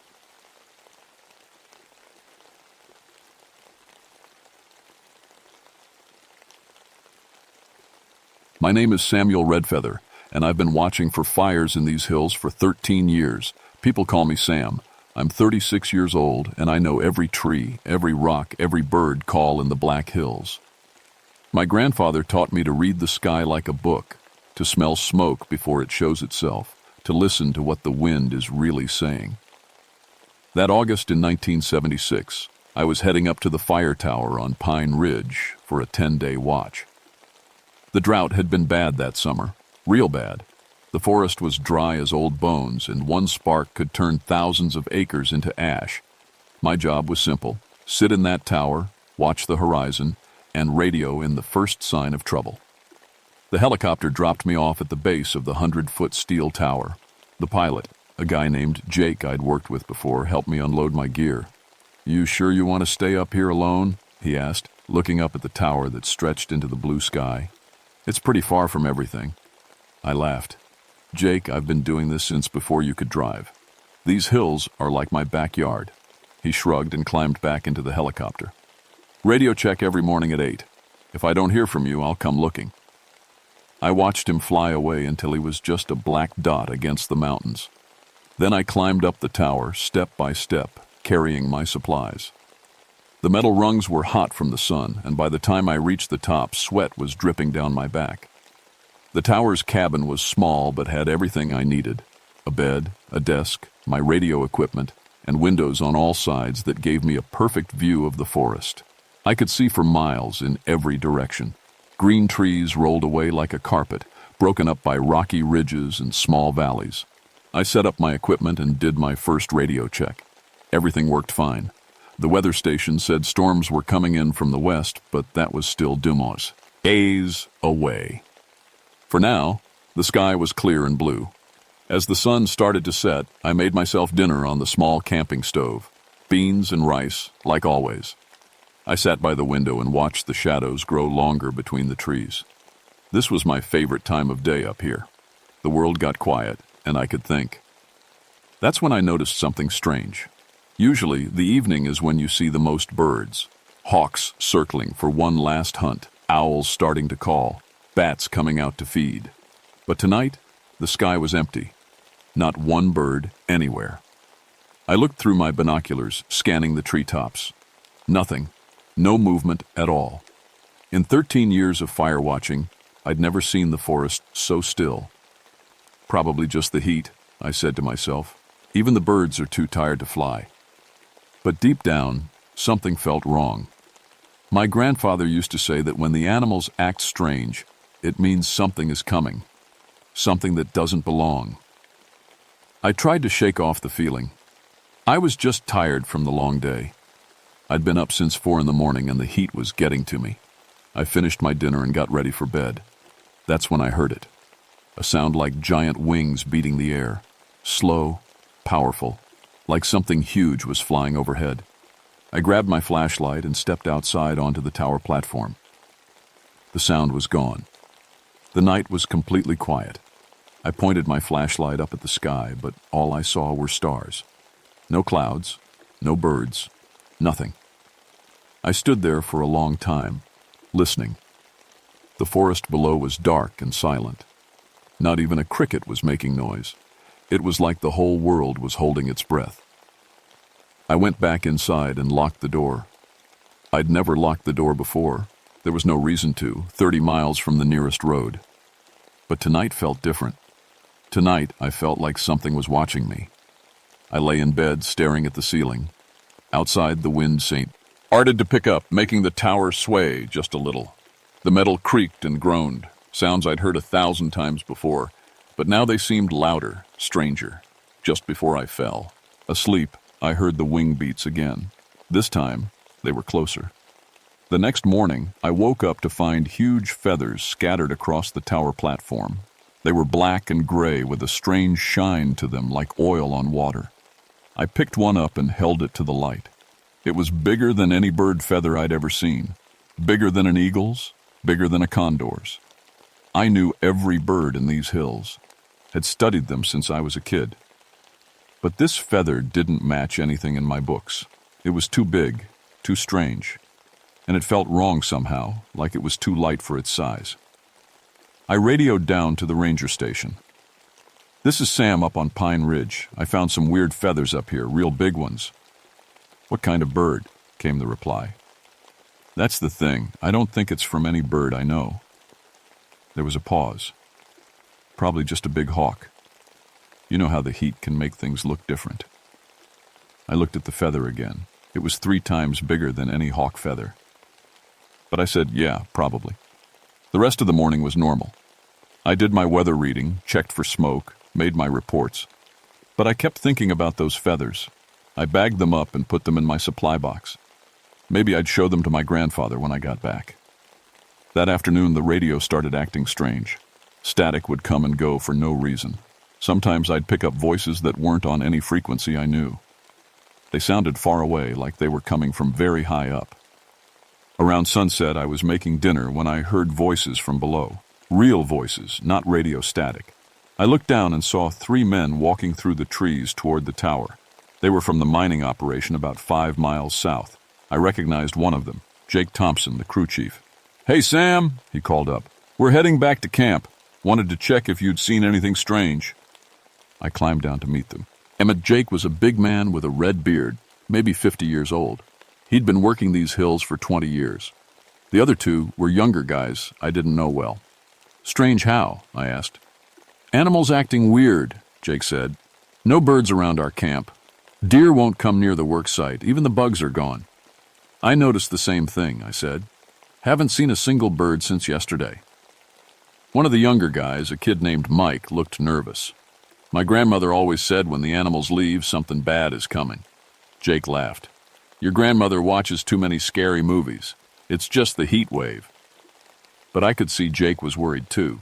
He kept looking up at the sky like he was expecting something to fall down on us. "You boys be careful walking back," I said. "Use your flashlights. This darkness feels different tonight." They headed back toward their camp, their lights bobbing through the trees. I watched until I couldn't see them anymore. Then I climbed back up the tower. I was getting ready for bed when my radio crackled to life. It was Jake's voice, but something was wrong. He sounded scared. Sam, you there? Something's happening down here. Something big flying around our camp. Jesus, look at the size of that thing." I grabbed the radio.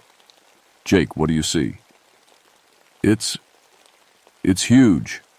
Wings like a plane, but it's not a plane. Red eyes, bright as headlights. It's just hovering there, watching us." Then I heard screaming. Not Jake's voice, but one of the other men. The radio went dead. I tried calling back. Jake, come in, what's happening?" Nothing but static. I grabbed my binoculars and looked toward the mining camp. I could see lights moving around, but they were too far away to make out details. Then the lights went out, one by one. I called the ranger station. "This is Sam. I think there's trouble at the mining camp. Lost radio contact." "What kind of trouble?" "I don't know. Jake was talking about something flying around, then the radio went dead. Probably just equipment failure. We'll check it out in the morning." But I knew it wasn't equipment failure. I'd heard the fear in Jake's voice, and I'd heard that scream.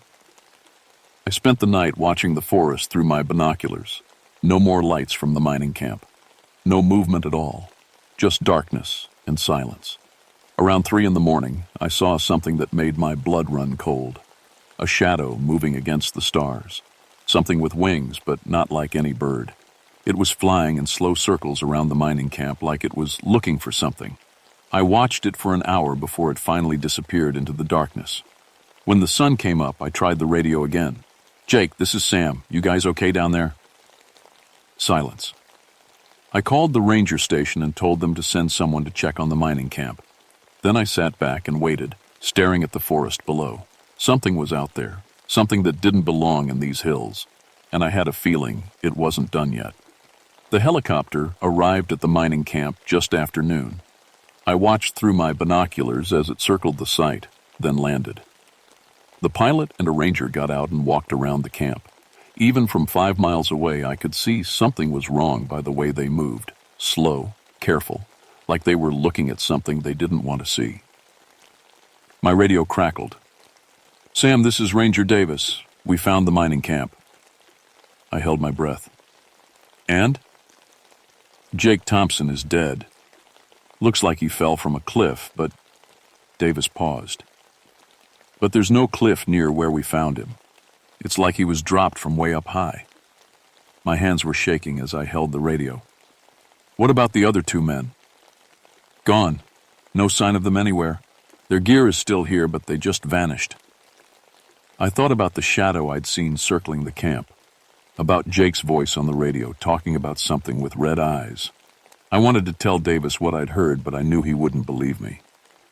"We're going to search the area," Davis said. "Keep an eye out for anything unusual." Unusual. If he only knew. That evening, I got a visit I wasn't expecting. My grandfather, Joseph Redfeather, climbed up the tower ladder. He was 72 years old, but he moved like a man half his age. His long gray hair was tied back, and his dark eyes were serious. "Grandfather," I said, surprised. "How did you get up here?" "Walked," he said simply. "Took me most of the day. That's 20 miles through rough country." He shrugged. "I've walked farther. We need to talk." I made him some coffee and we sat by the window.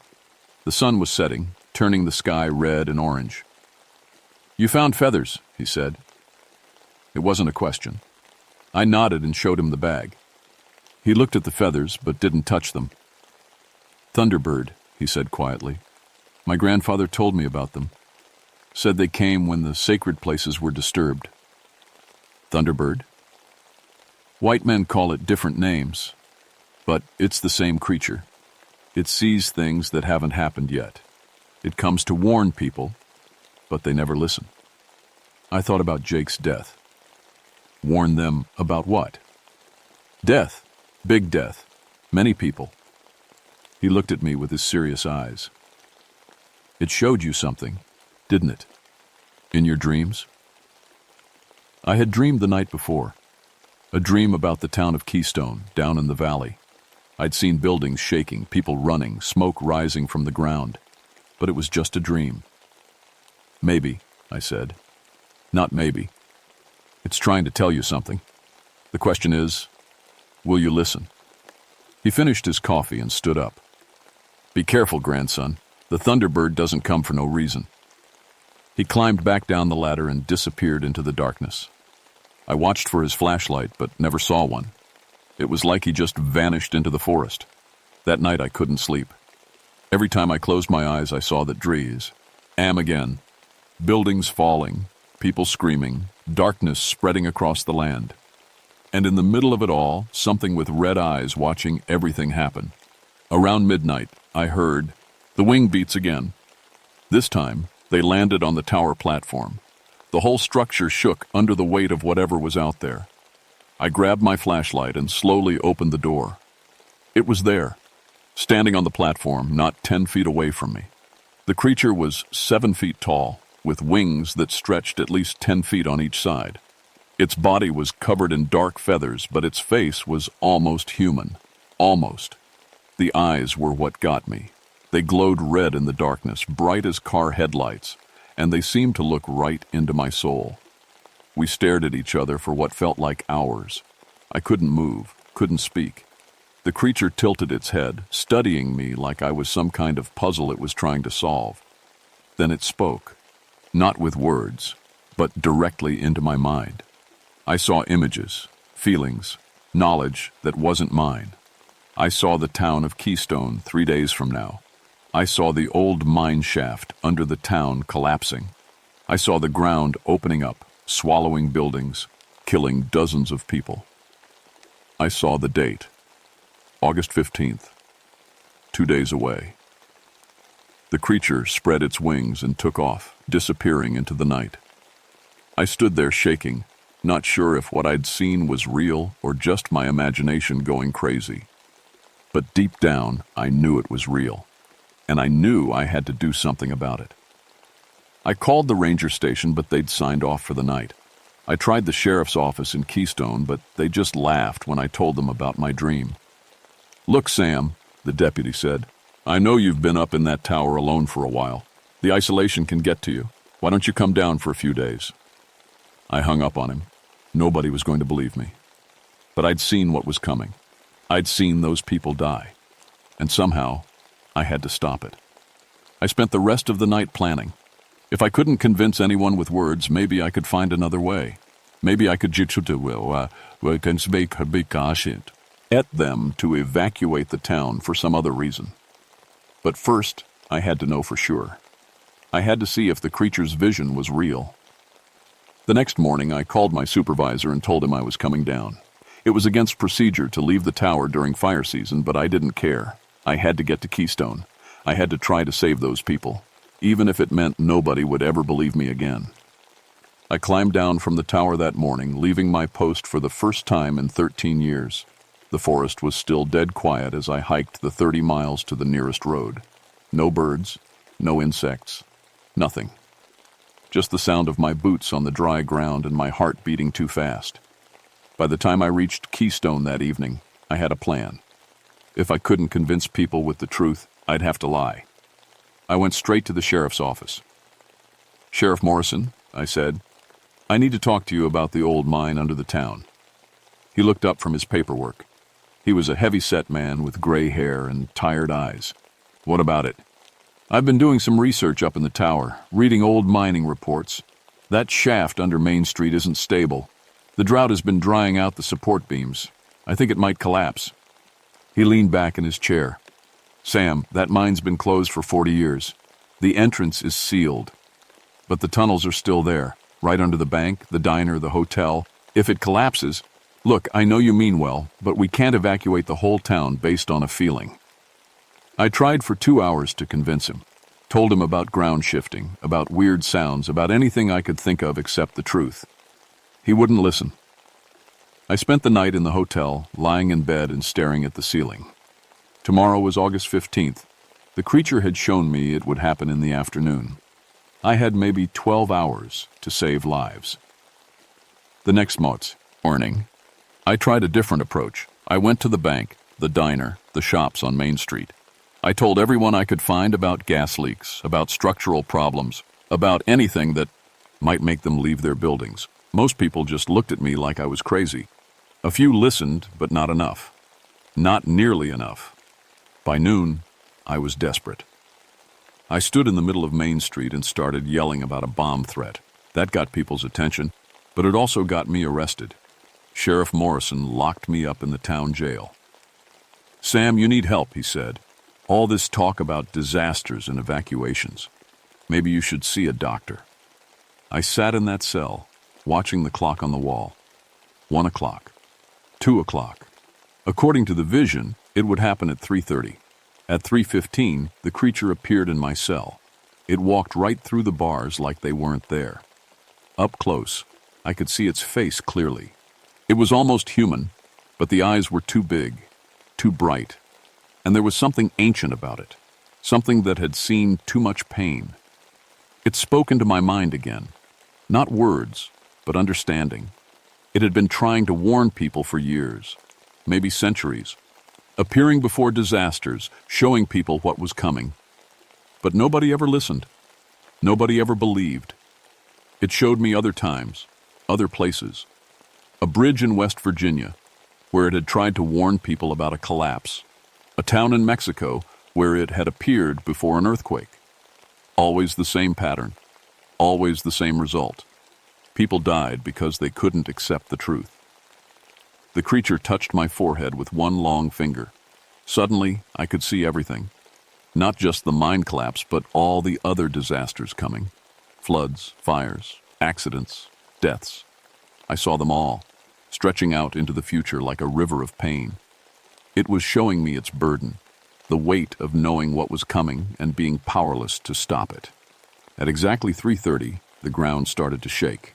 The old mine shaft under Main Street gave way just like the creature had shown me, the ground eyes. Penned up like a hungry mouth, swallowing the bank, the diner, half the hotel. I heard people screaming, saw dust and debris shooting up into the air. From my cell window, I watched it happen, buildings tilting and falling into the pit. Cars sliding backward into the darkness, people running in panic, trying to escape the spreading collapse. But some people got away. The few who had listened to my warnings were already blocks away from Main Street. Maybe a dozen lives saved out of the 50 who could have died. It wasn't enough. It was never enough. Sheriff Morrison came running into the jail, his face white with shock. "How did you know?" he asked. "How did you know it was going to happen?" I looked at him through the bars. "You wouldn't believe me if I told you." He unlocked the cell. "Try me." So I told him everything. About the creature, about the visions, about the warning that nobody would listen to. He sat there quietly, not interrupting, not laughing, just listening. When I finished, he was quiet for a long time. Then he said, "The families of the people who got away, they're going to want to thank you. I couldn't save them all, but you saved the ones you could." As we walked outside, I saw the creature one more time. It was standing on top of the ruined bank, looking down at the destruction. Its red eyes met mine across the rubble and dust. This time, I understood what it was trying to tell me. The visions wouldn't stop. The warnings would keep coming. And I would have to choose, again and again, between my normal life and the chance to save people who might not believe me. The creature spread its wings and flew away, disappearing into the afternoon sky. But I knew it would be back. The next time disaster was coming, it would find me. And I would be ready. That was 47 years ago. I'm 83 now, and I still see the creature sometimes. Not as much as I used to, but it still comes when something big is about to happen. I never went back to the fire tower. After what happened in Keystone, I couldn't just sit and watch for smoke anymore. Instead, I became a disaster response coordinator. I help evacuate people from floods, wildfires, earthquakes, anything that might kill them. I'm good at my job, better than I should be, really. I always seem to know when something's coming, where it's going to hit, how bad it's going to be. People think I'm just experienced, good at reading the signs. They don't know about the visions. The creature. I never learned its real name, but I call it the Watcher. It doesn't just show me death anymore. It shows me how to prevent it. Where to send rescue teams, which roads to block, which buildings to evacuate. We work together now, in our own strange way. I've saved a lot of lives over the years, maybe thousands, but I've also lost a lot too. The visions don't always come in time. Sometimes the warnings are too vague, or people won't listen, or I can't convince the right authorities to act. Those are the hardest nights, when I know something terrible is going to happen and I can't stop it. My grandson asks me sometimes if I regret it, if I wish I'd never seen the creature that night in the fire tower. It's a good question. My life hasn't been normal since then. I've never married, never had a family of my own. I've spent 47 years chasing disasters, trying to stay one step ahead of death. But then I think about the people who are alive today because of what I saw that night. The families in California who evacuated before the landslide. The school in Oklahoma that canceled classes before the tornado. The nursing home in Florida that moved their patients before the hurricane. They don't know they were saved. They don't know how close they came to dying. And that's okay. That's how it should be. The Watcher taught me that some burdens are worth carrying. Some knowledge is worth having, even when it hurts. Even when nobody believes you. Last week, I got a C, all from a young ranger in Montana. She'd found some strange feathers near her fire tower, she said. Big ones with a weird shine to them. She wanted to know if I'd ever seen anything like them. I told her I'd drive up to take a look. I know what she's going to find. I know what she's going to see in the next few nights. And I know her life is about to change forever. The visions are passing to someone new. Someone younger, stronger, better able to handle what's coming. The Watcher is choosing its next partner. I'm old now, and tired, but I'm also grateful. I was chosen for something important. I was given the chance to make a difference, to save lives, to stand between the darkness and the light. Not everyone gets that chance. Sometimes, late at night, I still see those red eyes in the darkness, still feel that ancient presence watching over the world. The Watcher is still out there, still trying to warn people, still hoping that someday they'll listen. And now it has someone new to help it. The cycle continues. The warnings keep coming. And somewhere, someone is being chosen to carry the burden. I just hope they're ready for what they're about to see. Because once you look into those red eyes, once you accept the visions, there's no going back. But maybe that's okay. Maybe the world needs people like us, people who can see what's coming and do something about it, even if nobody believes us, even if we have to carry the weight alone. The Watcher showed me that some things are worth the sacrifice. Some truths are worth knowing no matter how much they hurt. And some people are worth saving, even when they don't know they need to be saved. That's enough for me. That's enough for anyone.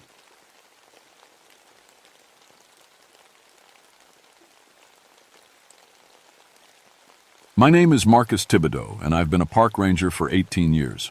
Folks call me Mark. I've seen just about everything the Louisiana swamps can throw at you.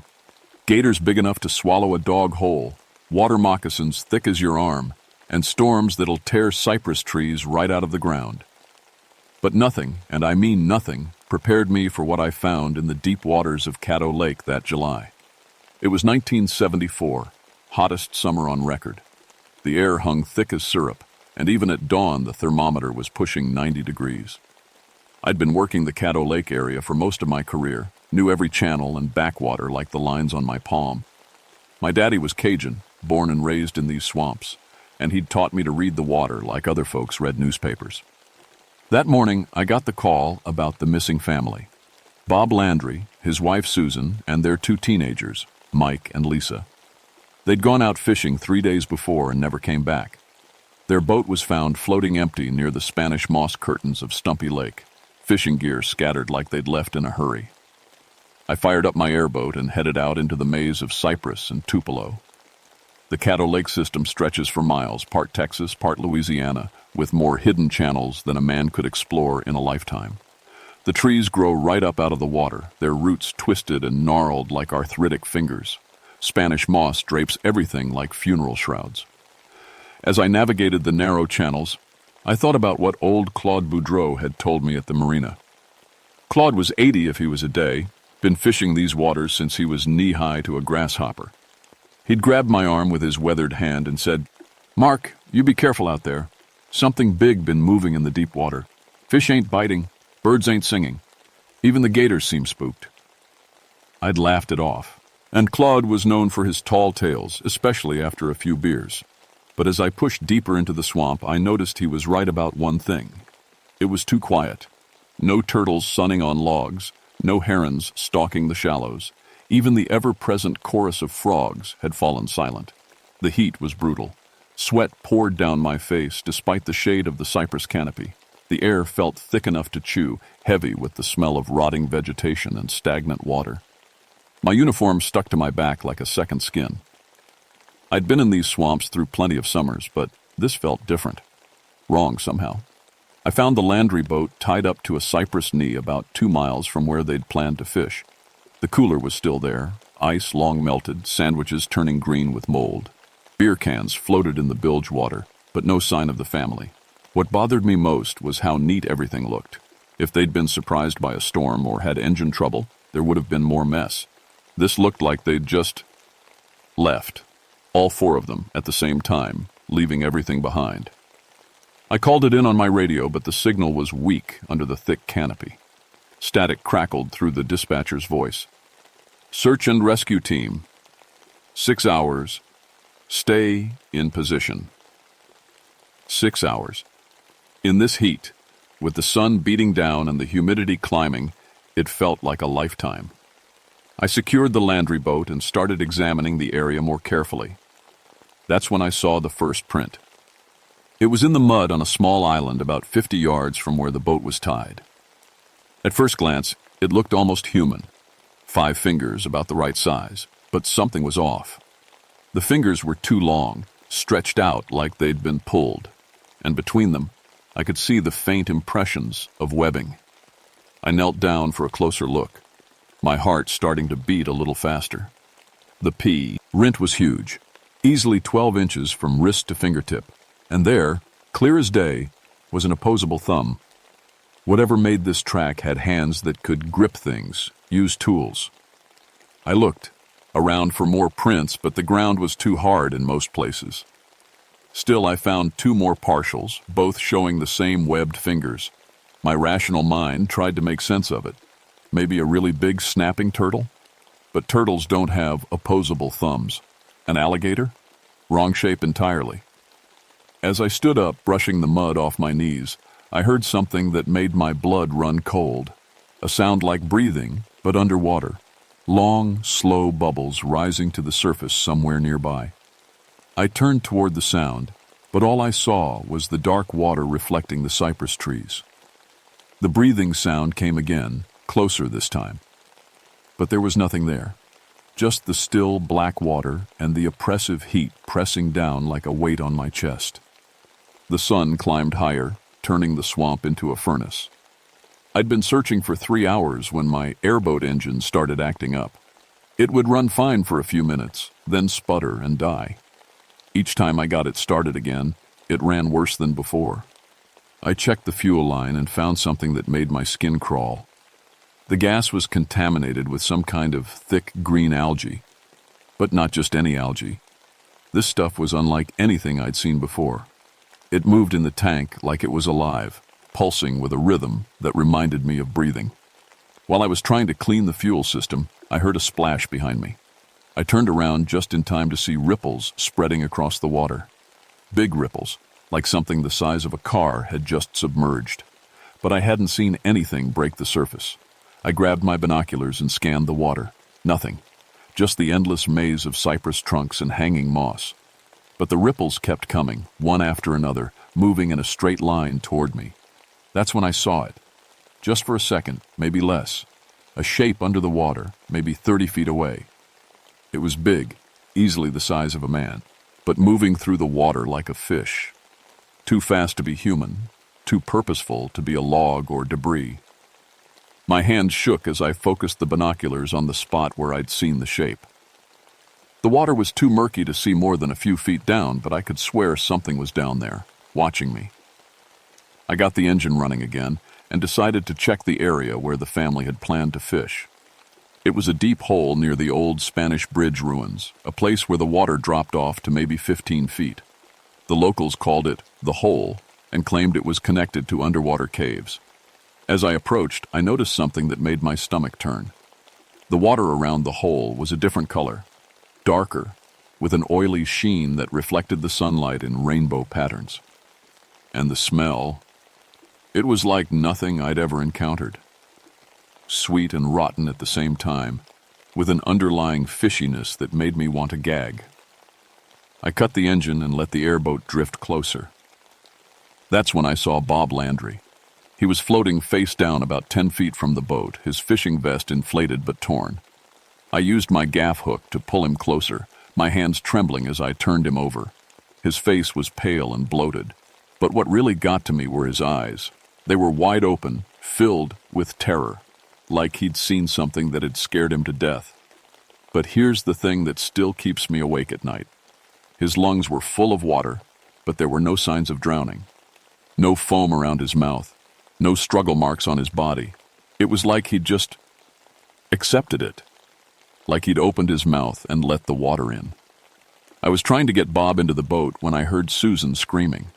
The sound came from somewhere deeper in the swamp, a woman's voice crying for help.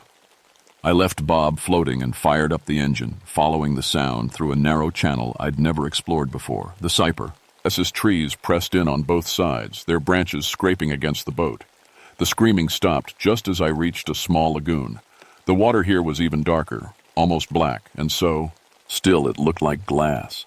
Floating in the center was Susan Landry's purse, waterlogged, but still recognizable. I called out her name, but only echoes answered. Then I saw the bubbles again, rising from the deepest part of the lagoon.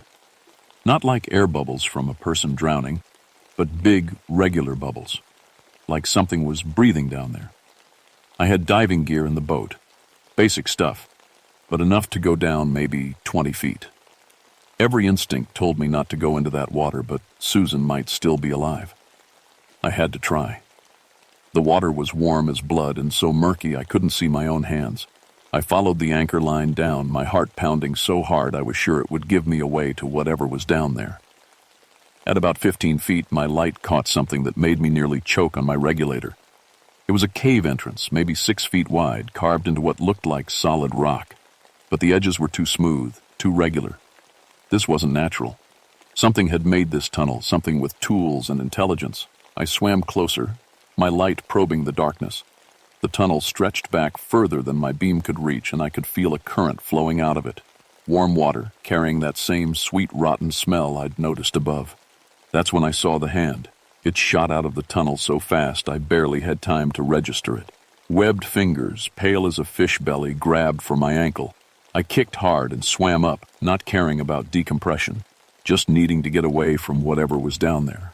I broke the surface, gasping, tore off my mask, and looked around wildly.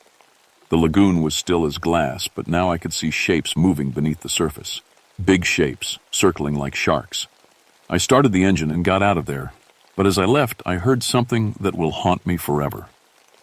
From somewhere in those depths came a sound like laughter, but not human laugh, stir, something that understood what fear was and enjoyed it. As I raced back toward the main channel, I saw Mike Landry. He was standing waist-deep in the water near a fallen cypress, waving his arms frantically. I throttled down and approached carefully. The kid was maybe 17, scared out of his mind and covered in scratches. "Thank God," he gasped as I helped him into the boat. "It killed them. It killed Mom and Dad." "What killed them?" I asked, but Mike just shook his head, his whole body trembling. "You won't believe me," he whispered, "but it's still out there, and it's got Lisa." Mike's story came out in fragments, between sobs and shaking fits. They'd been fishing near the hole when something had bumped their boat from underneath. At first, they thought it was just a big catfish or maybe a gator, but the bumping got stronger, more deliberate. "Dad was trying to start the engine," Mike said, his voice barely above a whisper. "That's when it came up." According to Mike, the thing had surfaced about 20 feet away. At first, they thought it was a person swimming, but as it got closer, they realized it was something else entirely, something that shouldn't exist. "It was huge," Mike continued, "like a man, but bigger, and it had gills on its neck like a fish. Its skin was all scaly and gray, and its eyes—" He shuddered. Its eyes were black, like a shark's. The creature had circled their boat, studying them with an intelligence that was somehow worse than if it had just been a mindless monster. Then it had disappeared beneath the surface. For a few minutes they thought it was gone. That's when it had attacked. It came up directly beneath their boat, lifting the entire thing out of the water. Mike's father had fallen overboard in the confusion. They'd watched in horror as the creature had dragged him down, his screams cut short by the dark wah. "Mom jumped in after him," Mike said. "I tried to stop her, but she wouldn't listen. She said she couldn't let Dad die alone." Mike and Lisa had managed to get the boat to shore, but the creature had followed them. It could move on land, Mike said, though not as gracefully as in the water. It had taken Lisa while Mike hid in the cypress roots, too scared to help his own sister. As Mike told his story, I kept the airboat moving through the channels, partly to get us back to safety, but mostly because I couldn't shake the feeling we were being followed. Every shadow in the water looked like it might be hiding something. Every splash could be the creature surfacing. That's when my engine died completely. I tried the starter again and again, but nothing. The fuel contamination had finally clogged the system beyond repair. We were stranded in the middle of the swamp, with something hunting us. Mike gripped my arm. "It's here," he whispered. The water around us had gone completely still. Even the insects had stopped buzzing. It was like the entire swamp was holding its breath. Then I saw it. About 50 yards away, something broke the surface. At first, just the top of a head, watching us with those black eyes Mike had described. Then more of it emerged. Broad shoulders, a barrel chest, arms that were too long for its body. It was 8 feet tall if it was an inch, covered in scales that shifted from gray to green depending on the light. Its hands were massive, easily twice the size of a human's, with those webbed fingers ending in curved claws. But what really got to me were the gills on its neck, opening and closing rhythmically, filtering oxygen from the water. The creature studied us for a long moment, then slipped back beneath the surface without a sound. "Where did it go?" Mike asked, his voice cracking. I scanned the water with my binoculars, but there was nothing to see. The creature could be anywhere, hidden in the murky depths, planning its next move. We were sitting ducks. That's when the boat lurched. Something had grabbed the hull from underneath, shaking us like a dog with a bone. I grabbed the radio and tried to call for help, but got only static. The cypress canopy was too thick, the range too limited. The shaking stopped, but now I could see the creature swimming in circles around us, just below the surface. It was testing us, I realized, figuring out our weaknesses. "We need to get to shallow water," I told Mike. "It's too big to follow us there." I started the electric trolling motor, hoping it would give us enough power to reach the shallows. But the creature was faster than us, cutting off our escape route every time we tried to move. Then it made its move. The creature surfaced directly in front of the boat, its massive hands grabbing the bow. Up close, I could see its face clearly for the first time. It was almost human, but stretched and distorted, like looking at a person through water. Its mouth was full of sharp teeth, and when it opened to hiss at us, I could see rows of them, like a shark's. But the worst part was its eyes. They weren't just black, they were intelligent. This thing was thinking, planning. It knew exactly what it was doing. The creature began to rock the boat back and forth, trying to dump us into the water. I grabbed the emergency flare gun and fired it directly at the thing's chest. The flare hit and burst into red flame, but instead of driving it away, it just seemed to make it angry. It let out a sound I'll never forget, part roar, part scream, but with an underwater quality that made it sound like it was coming from the depths of hell itself. Then it dove, taking a chunk of the boat's bow with it. Water poured in through the hole. We had maybe 10 minutes before we sank. "Can you swim?" I asked Mike. He nodded, but his face was pale with terror. "What about that thing?" "We'll have to take our chances," I said. "It's better than drowning." But even as I said it, I knew we wouldn't make it. The creature was too fast, too strong. It was playing with us, the way a cat plays with a mouse. That's when I remembered something my daddy had told me years ago. He'd talked about the old Caddo legends, stories about a creature that lived in the deepest parts of the lake. The tribe had called it the Guardian, and they'd believed it protected the swamp from those who would harm it. According to the stories, the Guardian wasn't evil. It was just protecting its territory. The key was to show respect, to prove you weren't a threat. As the boat continued to sink, I made a decision that probably saved our lives. Instead of trying to escape, I stopped the motor and let us drift. I put down my rifle and held my hands where the creature could see them. It worked. The creature surfaced again, but this time it didn't attack. It just watched us with those black eyes, tilting its head like it was trying to understand what we were doing. Slowly, carefully, I reached into my tackle box and pulled out a fish I'd caught earlier. I held it up where the creature could see it, then tossed it into the water. The creature snatched the fish out of the water with lightning speed, but it never took its eyes off us. It was waiting to see what we'd do next. I tossed another fish and another. Each time the creature caught it, but it seemed to relax a little more. After the fourth fish, it actually made a sound that might have been approval. But our temporary truce was about to be tested. The boat was sinking fast, and we had no choice but to get in the water. The creature watched as we slipped over the side, ready to strike if we made any threatening moves. The water was warm as a bath, but swimming through it with that thing watching was the longest 100 yards of my life. Every stroke I expected to feel those claws rake across my back. We made it to a fallen cypress log and hauled ourselves up, gasping and shaking. The creature had followed us, but it kept its distance, swimming slowly back and forth like a sentry. That's when we heard Lisa screaming. The screaming came from deeper in the swamp, past a wall of cypress trees so thick they blocked out the sun. Mike started to jump back in the water, but I grabbed his arm. "That's what it wants," I said. "It's using her as bait." But Mike was beyond reasoning. His sister was out there, and he was going to save her or die trying. He dove into the water before I could stop him. The creature went after him immediately. I watched in horror as it grabbed Mike around the waist and dragged him under. Bubbles rose to the surface, then nothing. I was alone. I sat on that log for what felt like hours, but was probably only minutes. The sun was starting to set, painting the swamp in shades of orange and red. Soon it would be dark, and my chances of survival would drop to zero. I had to do something. I slipped back into the water as quietly as I could. The creature was nowhere to be seen, but I could feel it watching me.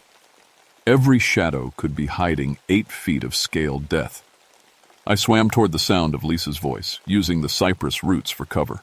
The water got deeper and darker as I moved into the heart of the swamp. This was the creature's territory, its domain.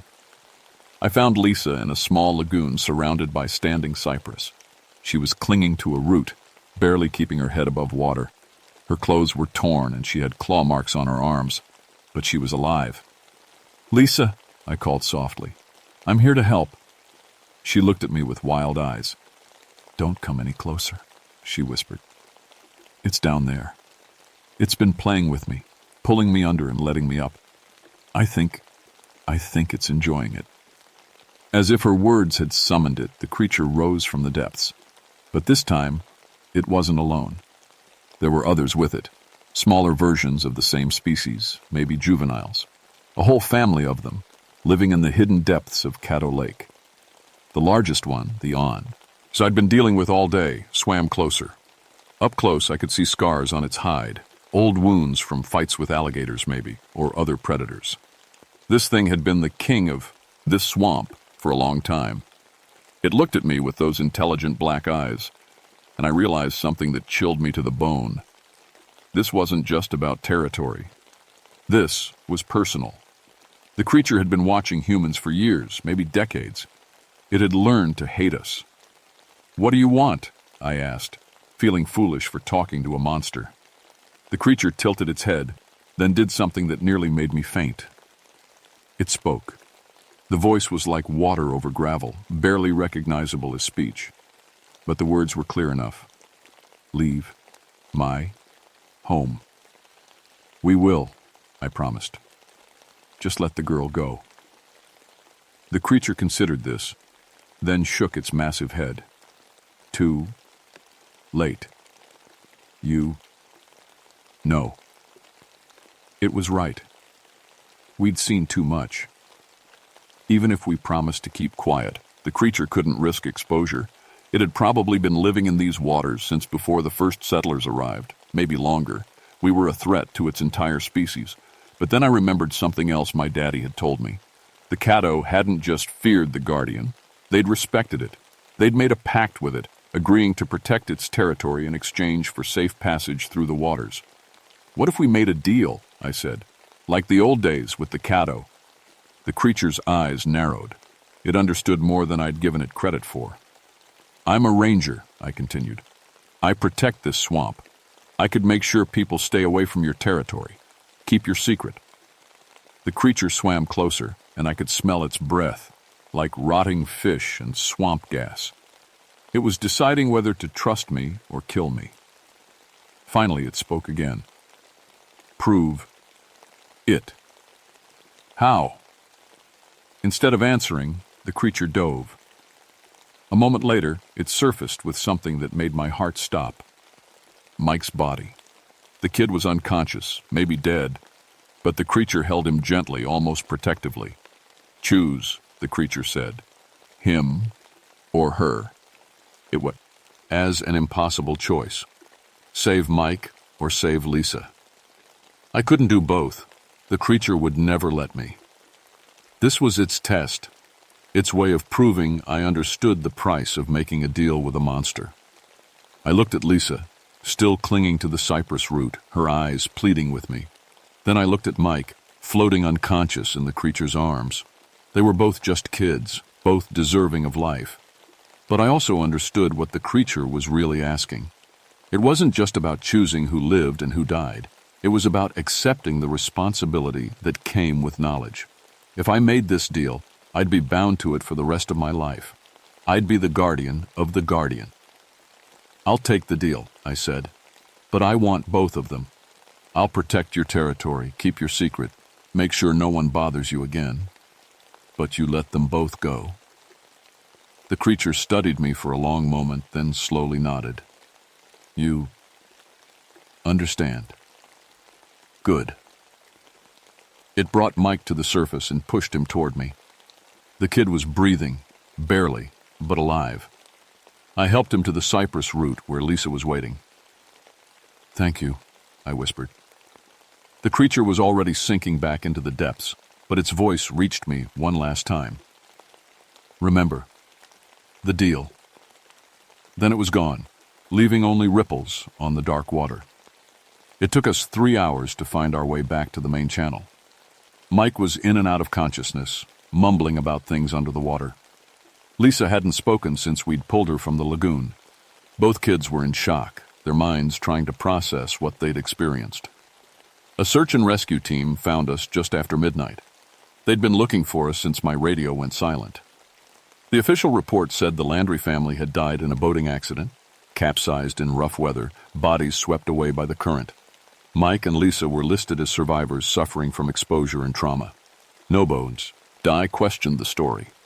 Nobody wanted to dig deeper. The insurance paid out, the case was closed, and life went on. But I kept my end of the deal. Over the next 30 years, I made sure that part of the swamp stayed protected. I rerouted fishing tournaments, discouraged development, and kept the area off limits to all but the most experienced guides. I told people the waters were too dangerous, too unpredictable. Most believed me. The few who didn't, well, they learned to stay away after their first encounter with the Guardian. I retired from the Ranger Service in 2004, but I still go back to Caddo Lake every few months. Not to the deep waters where the creature lives. I respect our agreement too much for that. But I sit on the dock at the marina and listen to the old-timers tell their stories. Sometimes on quiet nights when the moon is dark and the water is still, I hear the sound of breathing from the depths. Long, slow breaths that remind me of promises made and kept. Mike and Lisa grew up and moved away as far from water as they could get. Mike became an accountant in Denver. Lisa married a rancher in Montana. They never talked about what happened that day, not even to each other. But sometimes, on the anniversary of their parents' deaths, I get a card in the mail. No message, just their names, letting me know they remember. The creature kept its word, too. There have been no more unexplained disappearances, no more mysterious deaths. The Guardian stays in its territory, and I make sure its territory stays protected. But I'm getting old now, and I worry about what happens when I'm gone. Who will remember the deal? Who will keep the secret? Last month I saw something that gave me hope. A young park ranger, fresh out of college, was asking questions about the restricted areas of Caddo Lake. She had the same look in her eyes that I'd had 30 years ago. The look of someone who sensed there was more to the story than the official report said. Her name is Sarah Como, and she's Cajun like me. Her grandmother told her stories about the old DEs, ice, about things that lived in the deep water. She's not afraid of the truth. I think it's time to pass the torch. Tomorrow, I'm taking Sarah out to the edge of the restricted zone. I'm going to tell her about the Guardian, about the deal, about the responsibility that comes with knowledge. If she's willing to accept it, the secret will be safe for another generation. If not, well, I guess that's a choice for her to make. But either way, I'll keep watching the water, because somewhere in the depths of Caddo Lake, the Guardian is watching too, and it remembers everything. The deal stands, the secret endures. And the deep waters of Caddo Lake remain as mysterious and dangerous as they were the day the world was young. Some things are better left undisturbed, but they're never truly gone.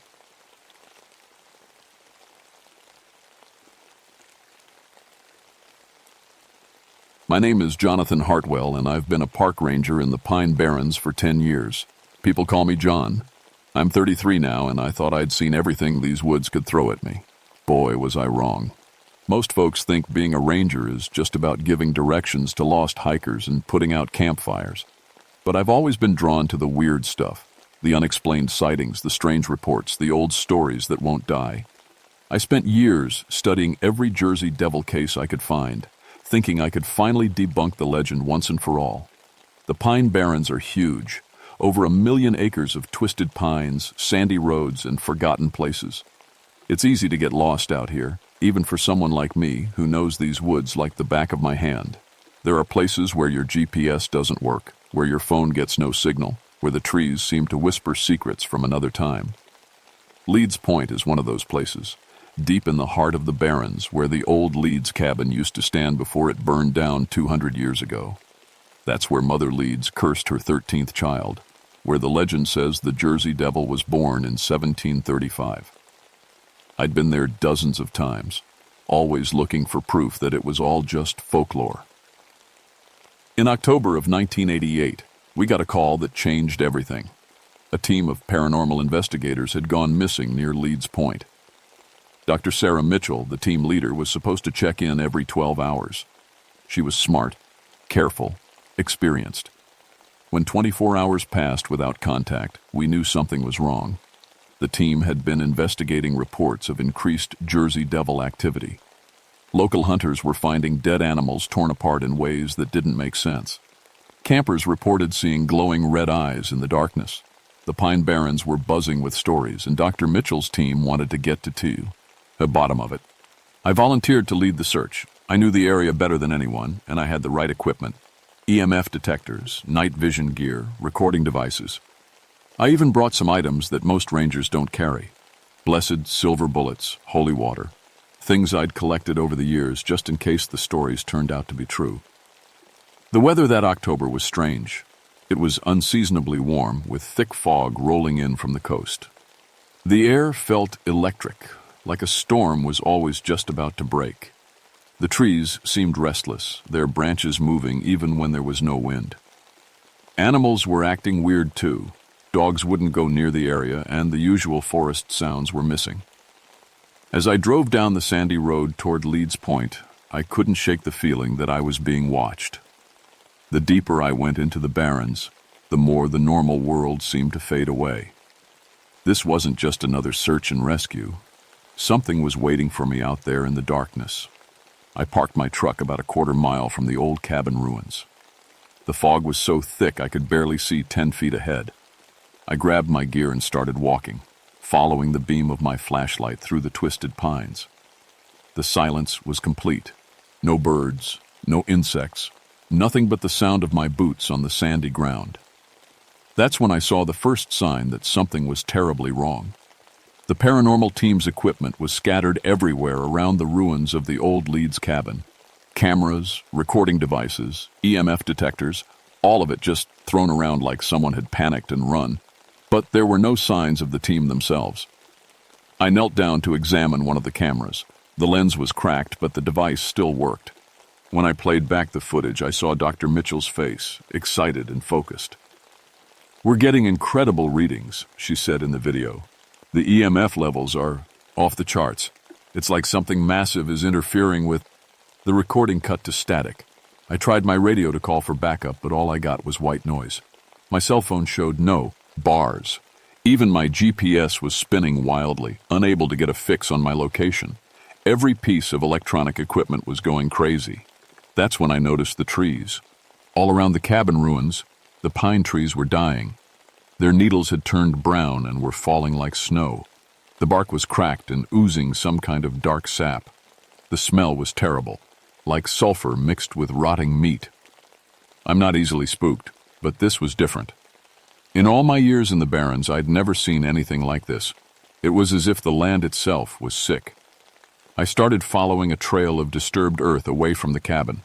The ground was torn up like something heavy had been dragged through the underbrush, but the tracks didn't make sense.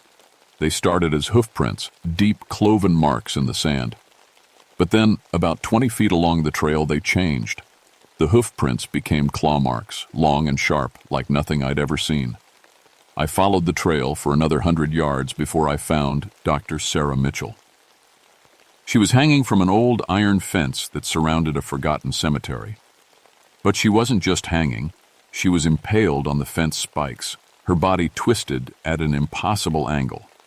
The wound went straight through her chest, but here's the thing that made my blood run cold. The fence was only 4 feet high. There was no way she could have fallen on it like that. Someone, or something, had to have lifted her up and driven her down onto the spikes. I've seen plenty of accidents in my time as a ranger, but this was no accident. This was deliberate. This was violent. And it was impossible. I called out for the other team members, but my voice just echoed back from the fog. The silence that followed was worse than any scream. I could feel something watching me, something that didn't want to be seen. That's when I heard the first sound.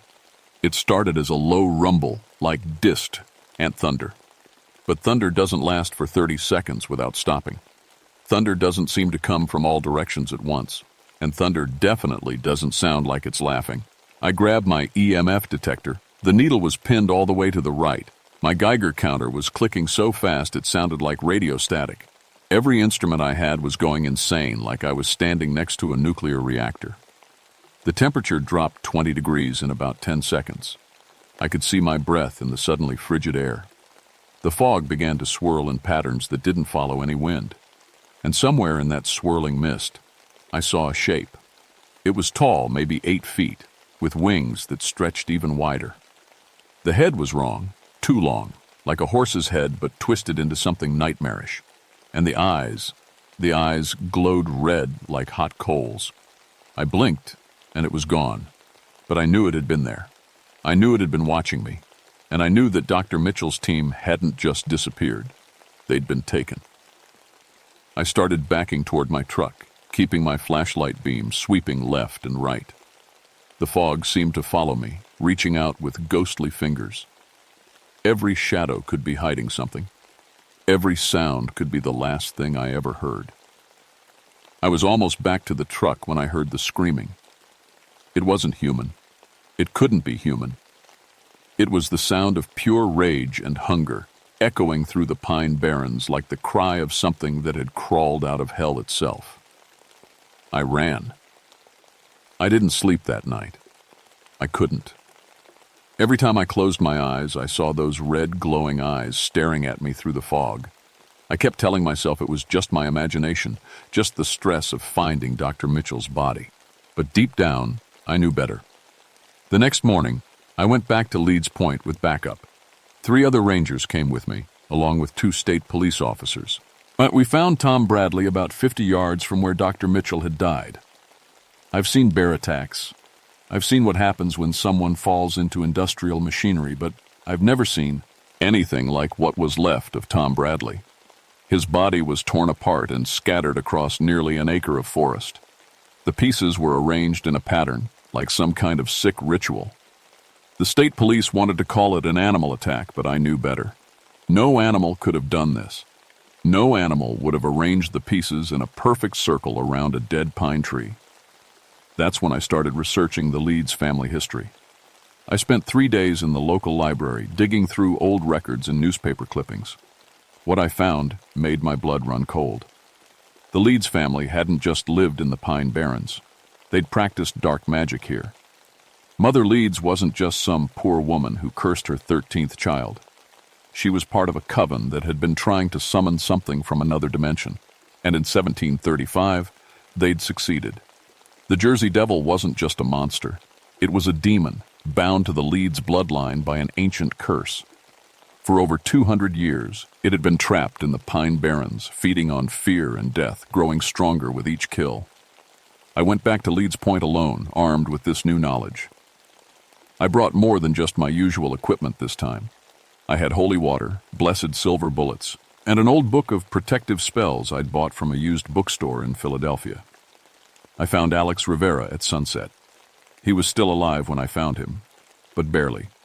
He was trapped inside a circle of dead trees, their branches twisted into cage-like shapes. His clothes were torn, his face was scratched and bleeding, and his eyes were wide with terror. "It's not real," he whispered when he saw me. "It can't be real." "What happened to Jenny?" I asked, cutting him free from the twisted branches. "It took her," he said. It walked through the trees like they weren't there, like it was made of smoke and shadow. And then it grabbed her, and they both just disappeared." I helped Alex to his feet, but I could see he was in shock. His hands were shaking, and he kept looking over his shoulder like something was following us. "We tried to banish it," he said. "We found the ritual in Dr. Mitchell's notes, but it didn't work. It just made it angry." That's when I heard the sound again. That terrible laughing that seemed to come from everywhere at once. The fog began to roll in, thicker than before, and the temperature dropped like a stone. "It's coming back," Alex whispered. I grabbed my EMF detector. The needle was vibrating so hard I thought it might break. The air itself seemed to be crackling with energy. And then I saw it clearly, for the first time. The Jersey Devil stood about 30 feet away, its massive wings spread wide. It had the head of a horse, but the skull was cracked and blackened. Its eyes burned like fire, and its mouth was full of teeth that belonged on a shark, not a mammal. It had a long, serpentine neck, powerful arms ending in clawed hands, and legs that ended in cloven hooves. But the most terrifying thing about it wasn't what it looked like. It was the way it moved. It didn't walk or fly. It simply appeared in one place, then another, like it was stepping between different worlds. "Run," I told Alex. But it was too late. The creature moved faster than anything I'd ever seen. One moment it was 30 feet away, the next it was right in front of Alex. Its claws went through his chest like he was made of paper. Alex looked down at the claws protruding from his body, then looked up at me with confusion in his eyes. "I don't understand," he said. Then the Jersey Devil lifted him off the ground and tore him in half. I opened fire with my shotgun, loaded with blessed silver shot. The creature turned toward me, and I saw something that chilled me to the bone. It was smiling. The silver shot went right through it, like it was made of mist. The creature laughed again, that horrible sound that made my teeth ache. Then it began to change, becoming more solid, more real. That's when I realized the truth. The Jersey Devil existed in multiple dimensions at once. It could become solid when it wanted to kill, then phase back into the shadow realm when it was threatened. It was the perfect predator, impossible to fight, impossible to escape. I ran through the pine barrens like never before, crashing through branches and stumbling over roots. Behind me I could hear the creature following, its hooves pounding on the sandy ground. Sometimes it sounded close, sometimes far away, like it was playing with me. I made it back to my truck and tore out of there, my tires spinning in the sand. In my rearview mirror, I could see two red eyes watching me from the darkness. I was the only one left. Dr. Mitchell, Tom Bradley, and Alex Rivera were all dead, and Jenny Walsh was still out there somewhere, probably dead too. But I was wrong about Jenny. The Jersey Devil had something much worse planned for her. I should have left the Pine Barrens that night. I should have called in the National Guard or the FBI or someone with bigger guns and better training. But I couldn't shake the feeling that this was my responsibility. I was the one who knew these woods. I was the one who had studied the legend, and I was the one who had to stop it. I spent the next day researching my own family history. What I found made everything click into place in the most terrifying way possible. My great-great-great-grandmother had been a Leeds. Her name was Mary Leeds Hartwell, and she'd married into my family in 1823. I was a descendant of the same bloodline that had created the Jersey Devil. That's why it had been watching me, why it had let me live while it killed the others. It wasn't just hunting randomly. It was hunting its own family. I found Jenny Walsh that evening. She was standing in the ruins of the old Leeds cabin, perfectly still, staring at nothing. At first, I thought she was catatonic from shock. But when she turned to look at me, I saw that her eyes were glowing with the same red light as the creature. "Hello, Jonathan," she said, but her voice was wrong. It was deeper, older, like something ancient was speaking through her. "Jenny, we need to get out of here," I said, raising my shotgun. She laughed, and it was the same terrible sound I'd been hearing in the fog. "Jenny's not here anymore. She's in a much darker place now." The thing wearing Jenny's face began to change. Her skin became gray and leathery, her fingernails grew into claws, and her teeth became sharp and pointed. But the worst part was that she was still recognizably human.